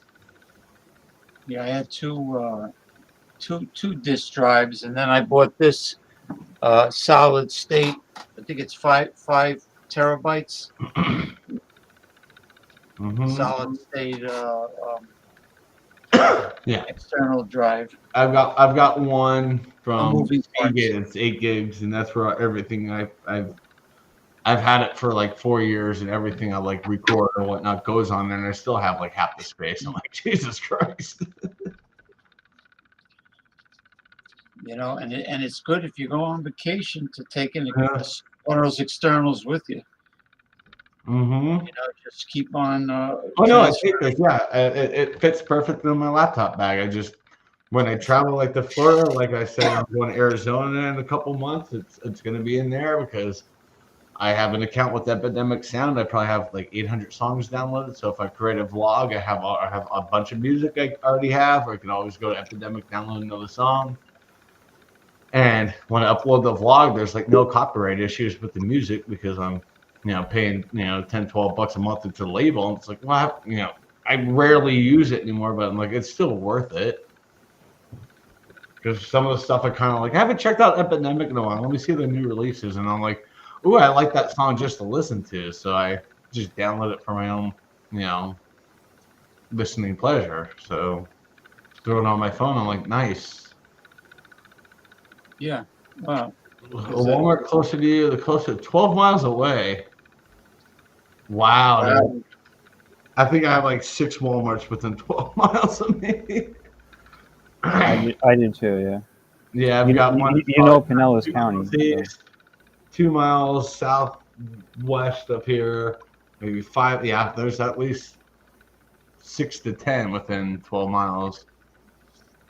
Protest because he said he's in and man, good for them. And man lives in central New Jersey, he said. So. Okay, well, yeah, and they said his town protests against Walmart. I'm saying good for them. I mean, there's a small town here. It's called Elizabeth, Colorado. There's just a very small farming town. And as soon as the Super Walmart opened up, basically it killed the fucking town. All the mom and pop shops. Like, there's a restaurant down there I like. They have a really good brewery down there that I told my friends in the spring we need to go back down there, go to Elizabeth Brewing Company and have a few beers and maybe pick up a crowler or two to take home and support them. And we've all been there before together, and everybody likes them. It could be a Home Depot, any of those big chains. Those big box stores, yeah. Big box. I love that name, big box. Big box stores. Well, that's what they are. Yeah, they're like Costco's a big box store. Like they have boxes. Yeah. No, it's well, it's like a big warehouse converted to a store, and like Lowe's, Home Depot, Walmart, Super Target. Yeah, it's just they run these small businesses out, and I'm like, I'd rather go see Grayson, and Eric. Yeah, but that's up to the customer. That's up to the consumer. And the kids, and the kids don't want to actually go to Main Street and go to the fucking hardware store. But the kids don't want the average consumer doesn't do that. They just go to Home Depot. I mean, we have Lowe's right up the road, and like it's laziness. It's like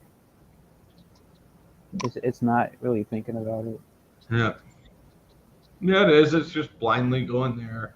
Yeah, I mean, there's a Target right there. Like I could walk to that Target. You could, take a different turn and go over. Let's go to Main Street. And we'll go to the fucking local hardware store because they are still around. Like there are these places, but the average person just doesn't go there. They don't think about it, and it might not even be because it's too expensive. Because it might be the same price, and it might even be cheaper than Home Depot. Mm-hmm.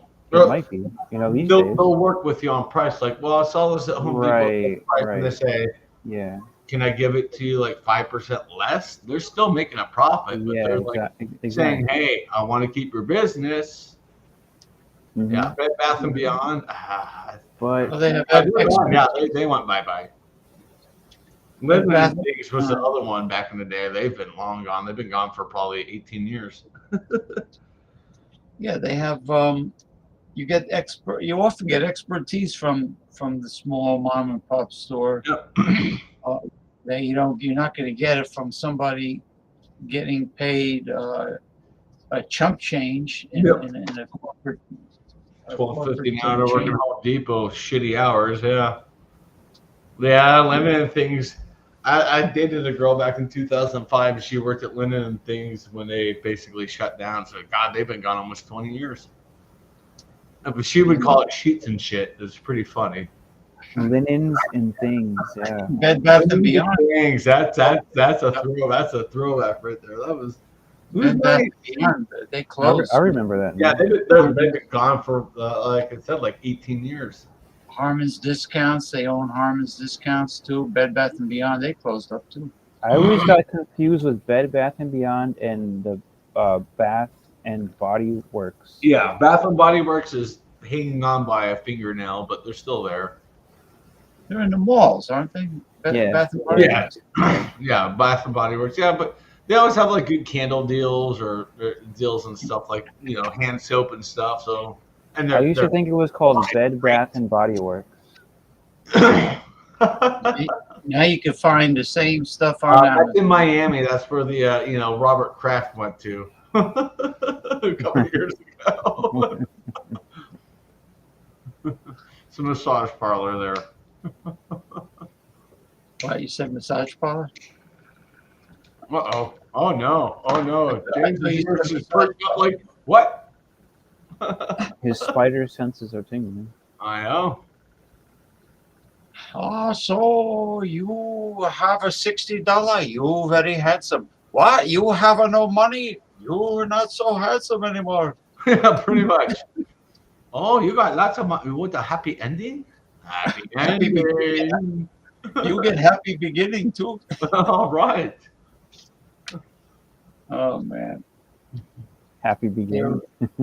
There's tons of spas. What's the happy beginning? I got a massage once, and I came home after I got done. My mom was like, "What did you think?" I said, "That was the most awkward fucking thing I've ever experienced. I don't want to ever." There's no happy ending. It was like a national chain or what. I'm like, I didn't like it. I don't like people touching me. I said, "Thank you for the the gift certificate for my birthday, but don't do that again."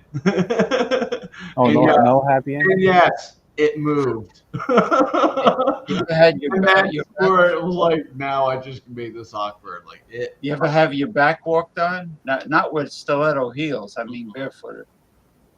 No, I would refuse. I'm like, no.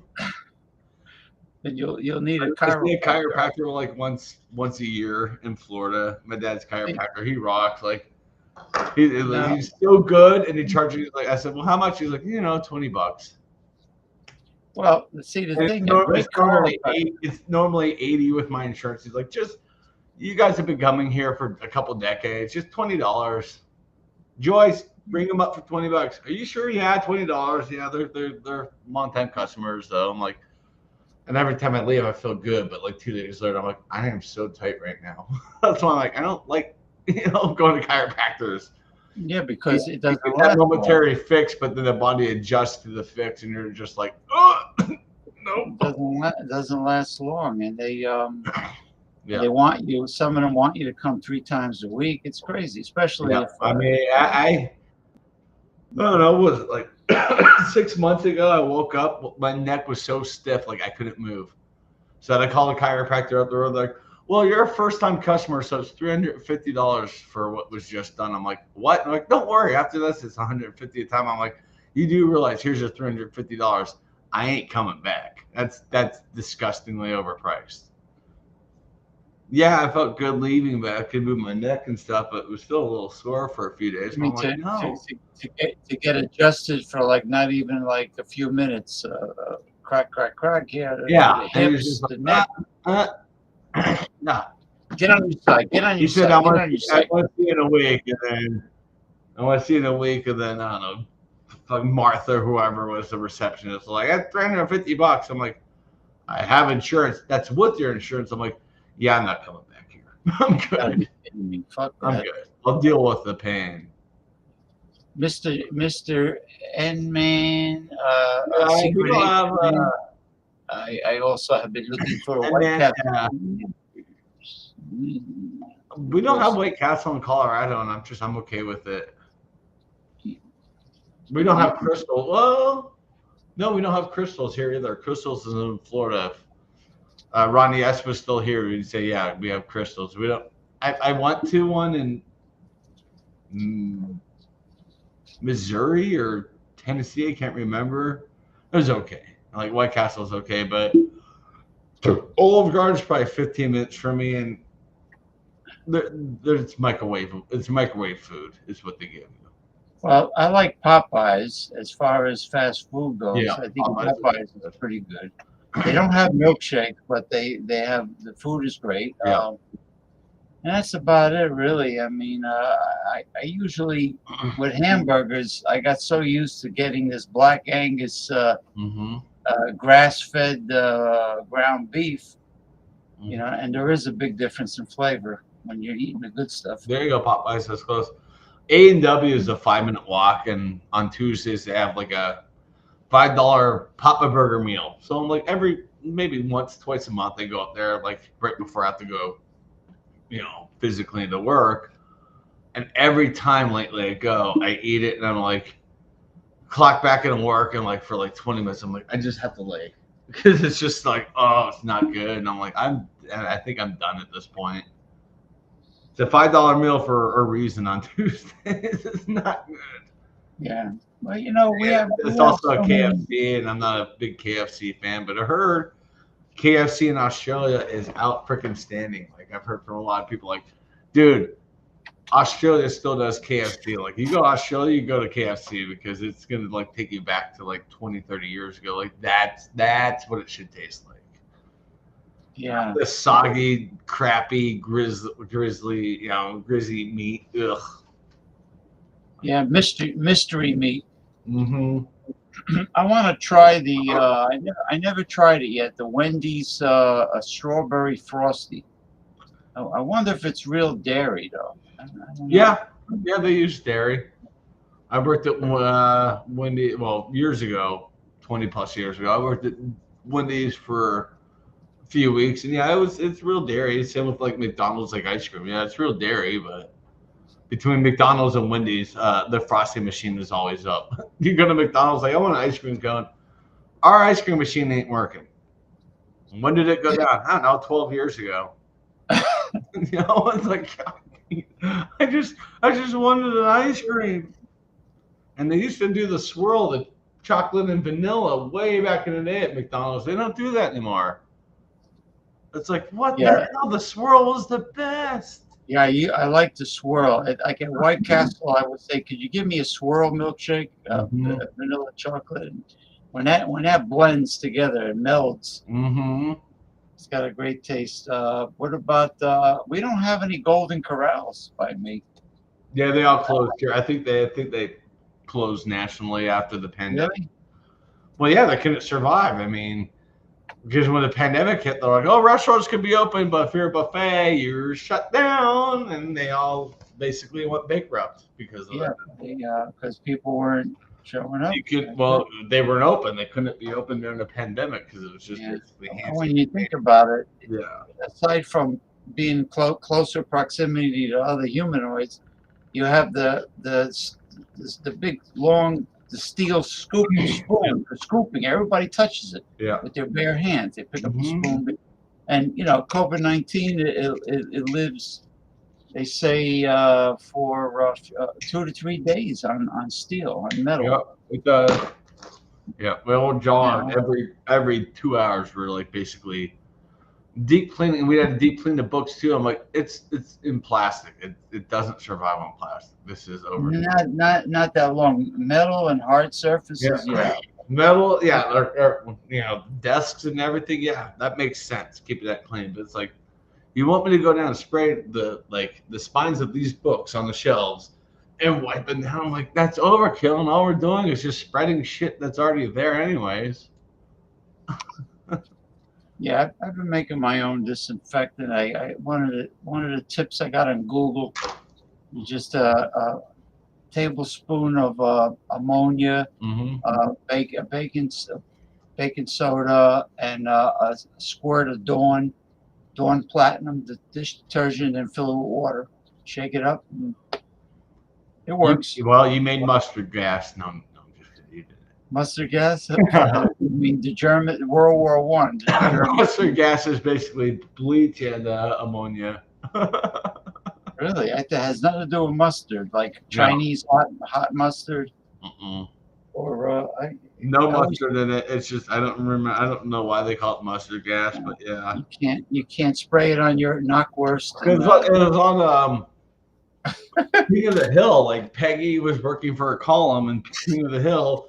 She basically gave, oh yeah, here's a cleaning product I made up, and she basically made mustard gas. And you know, Hank, like, oh, it's gonna be great. You know, woke up next day like, oh, you know, I made a good cleaning product. I mixed this with this. And he's like, Peg, you just made mustard gas. Now we have to go around and get all the newspapers off of people's fucking porches.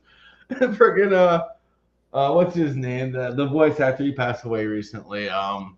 Bill, not Bill. Shit, I can't remember his name. The guy who wore the cap while he smoked cigarettes. Conspiracy theorist. He smacked a woman, ripped out the newspaper from her. She says, "That's my paper." So funny. That was such a great show. They're bringing it back, I think. Yeah, the tinfoil hats. Mustard gas. Yeah, so that was chlorine. So I know they used chlorine gas during the First War. Yeah. I know they used that, but Agent Orange. I know a lot of Vietnam people have died from cancer from the Agent Orange. I knew somebody who was. I think a defoliage chemical. Monsanto made that, you know. Agent Orange. Did he? And they also make the toxic Roundup pesticide today, which they think is killing off the bees. Probably. I mean, that shit's so bad. Some right-wing and far right-wing individuals say, there's nothing wrong with the Roundup. It's not the reason. I says, that's not the reason? Well, what is the reason why the bees are... I said, you know how important the pollinators are? I told him. Yeah. I says, when the shit hits the fan, all you people are going to start panicking. It just hasn't quite hit the fan hard enough yet. You know, but when it comes... What are you doing? Hi.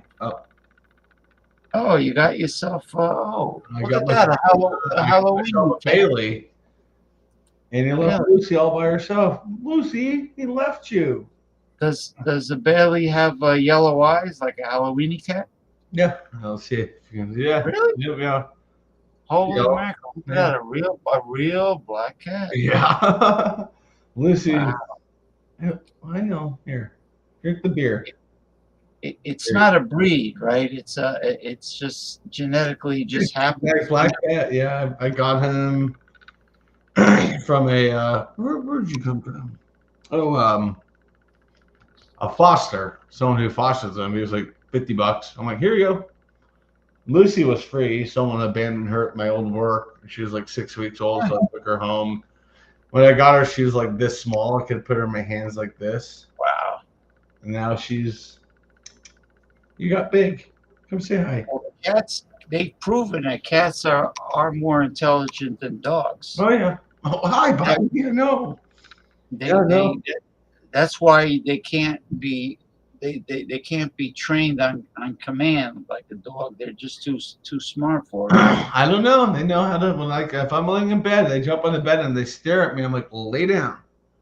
Or I say, put your butt down, and they lay down. They listen. My cats do. Yeah, my orange tabby used to jump up on the edge of the tub, and while I was taking a shower, swat the shower curtain. You know, waiting for me to follow. They're very, if you treat them right, they bond perfectly. Yeah. They're not aloof. Like, if they're aloof, then they probably don't like their owner.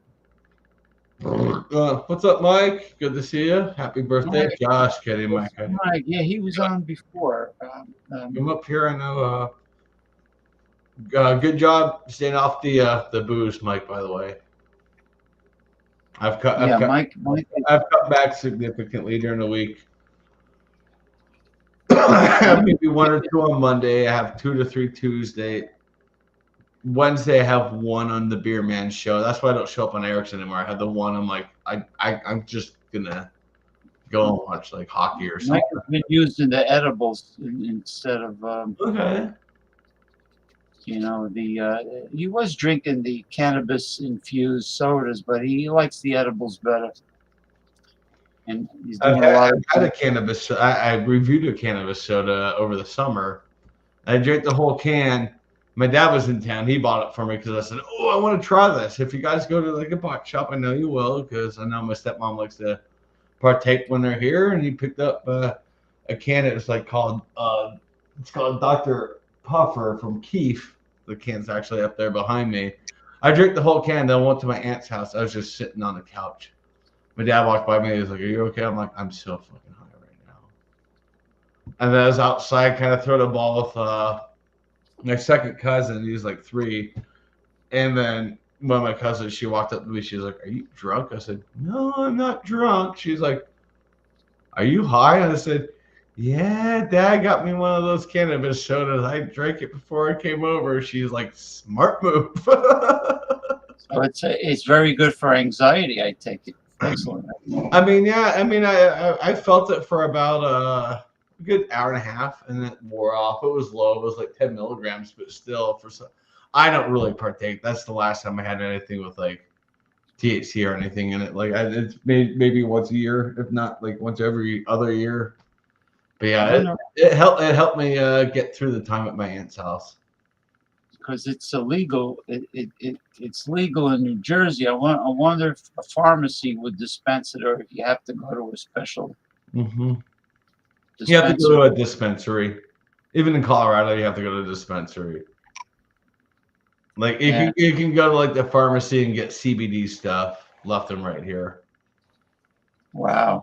I can even go to a liquor store and get CBD, like, you know, drinks, and I'm like, CBD doesn't really do it for me. Do they have a THC with CBD? You have to go to the dispensary for stuff like that. Oh, okay. Because it has THC in it. It has to be sold at like a dispensary. It can't be sold at like a grocery store or anything, which it makes sense to me. Like, yeah, because you walk into a dispensary, there's always like security, like ID. They have to scan your ID and say, "Oh, yep, you're good." And you go in there and you walk in, and it's just like pot everywhere, CBD stuff or THC stuff everywhere. It's just like, cool. Yeah.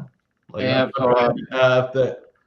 if we don't get a lot of snow, my next door neighbor wants to get some a little bit of flour that he can kind of condense down and make his own edibles with. But I doubt we will tomorrow. We're gonna wake up in the morning and go, I'm willing to walk to your house for a couple of beers, but other than that, I'm staying inside. There's like 10 inches of snow. Is it possible? Is it possible to smoke marijuana from like a regular pipe, or do you have to? Yeah, but the way that it heats up, I would recommend glass, because I have a tobacco pipe, and I've never done weed in this one, but I've done it in a corncob pipe, and it got so hot it cracked the corncob pipe. It looked like Voldemort when he touched Harry Potter and gave him a lightning bolt. That's what the pipe looks. I saw the pipe. It's pretty funny. Like, I grab it sometimes, smell it. I'm like, yeah, still smell the. With those corncob pipes, from what I understand, you have to get several of them, and you have to use one and let it sit, let the carbon cool down in the bowl, and then use another one, and then rotate them, alternate. Yeah, that's one. So carbon. It's hard to move my camera because it's weird. That's not what I want.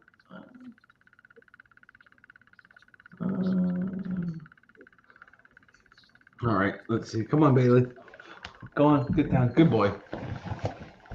I'll show, like, I got a corncob pipe up there. You can see it right there by the lighter. I have I'm a big Mark Twain fan, as you can see. Huge Mark Twain fan. But yeah, it's like I have a corncob pipe up there. That's the one that cracked from the weed. It's pretty funny. I'll have I a used to big see a lighter up company. there that I have to repair to use it again because the flint's gone. I'm like, no, that's a display thing. That's a cool little Zippo lighter. I used to see a corncob pipe called the Missouri Meerschaum by Dr. That's Graybow. exactly what that is. And it It cracked. cracked. I use the hell out of it as well. But yeah, there's just It says pre-smoked Dr. Graybow Missouri Meerschaum. And it as soon as cracked. you said that, I'm like, yeah, I bought that pipe probably for $6 at like a tobacco shop. They're cheap. And you probably got that so cherry red hot. Yeah. Whatever. Yeah. Oh, he's asking me about my kombucha is the best I ever made. I made 2 Oh, gallons. there you go. Yeah, I made 2 gallons. Yeah, I ferment my own, and takes a couple weeks, but I do 2 gallons at a time. That's something I haven't gotten into. I want to try wine. Yeah. And Thrash has done wine. He's like, dude, $20. That's it. That's it. You're gonna easily get 5 gallons for $20. If not, we could probably do 10 gallons for like $20.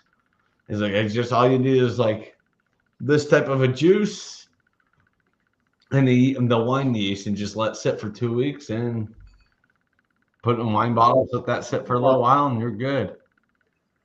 Well, this is the season for cranberries. It Actually, I have it in the refrigerator now. I made it. I boiled the cranberries, but I wonder if you could. Why? As a matter of fact, I did try cranberry wine once, and blueberry wine, and they were pretty Yeah, good. I can see those. Yeah, I mean, Yeah, but I don't know if we're gonna be here for a minute. I need to step away for a second. yeah. Well, I've been on. Yeah, here 4 hours and over 50 4 minutes. hours. I mean, I could wrap up myself. I just Yeah, I'm gonna call because it. I'm fading. The cats are getting kind of antsy, wanting to go to bed, so gotta listen to them. Yeah. 2 gallons. Dang, kombucha can be rich, really rich. Yeah, well, that's what Yep. mine are. Mango kombucha is so. Oh yeah, well, mango anything is so good. Later, Mike. Good to see you. Yeah, I got. All right. That's thank you, Mr. Chatio, and thank you, Ronnie S. Jordy and was up here. Western Yeah, Mike. And N-Man, Secret Agent Man, whatever. Now, who's the other one? Jordy from Scotland. Thank you, Jordy, for coming on. And I guess I covered it, everybody. Masumi from Japan. Thank you, my dear. For Bart was stopping by. here. You had Bart Robinson. Tommy Carroll was here. I haven't seen Tommy Carroll on my channel for a while. Huh. Tommy Carroll. Yep. Tommy Carroll. Hour, I just read like deep, serious topics, and then I start sending the links out. There you go. Good way to do After it. an hour and 15 minutes. Yep. About robotics this week, about how advanced they are getting, and they will. Jeff Bezos is going to be loading up his warehouses with them very soon. I know we're going to be seeing them zipping through our skies here, dropping packages off. Except for I have an overhang over my porch, and I do not see a fucking robot getting through that without crashing. So we'll still need the manual drivers around here because we have low overhangs over our doors. Yes. All The right. technology is great there yet. All right, Chief. I'm going to end. There, guys. Have a good night. Thank you so much, James, for having me. Good to see you as always.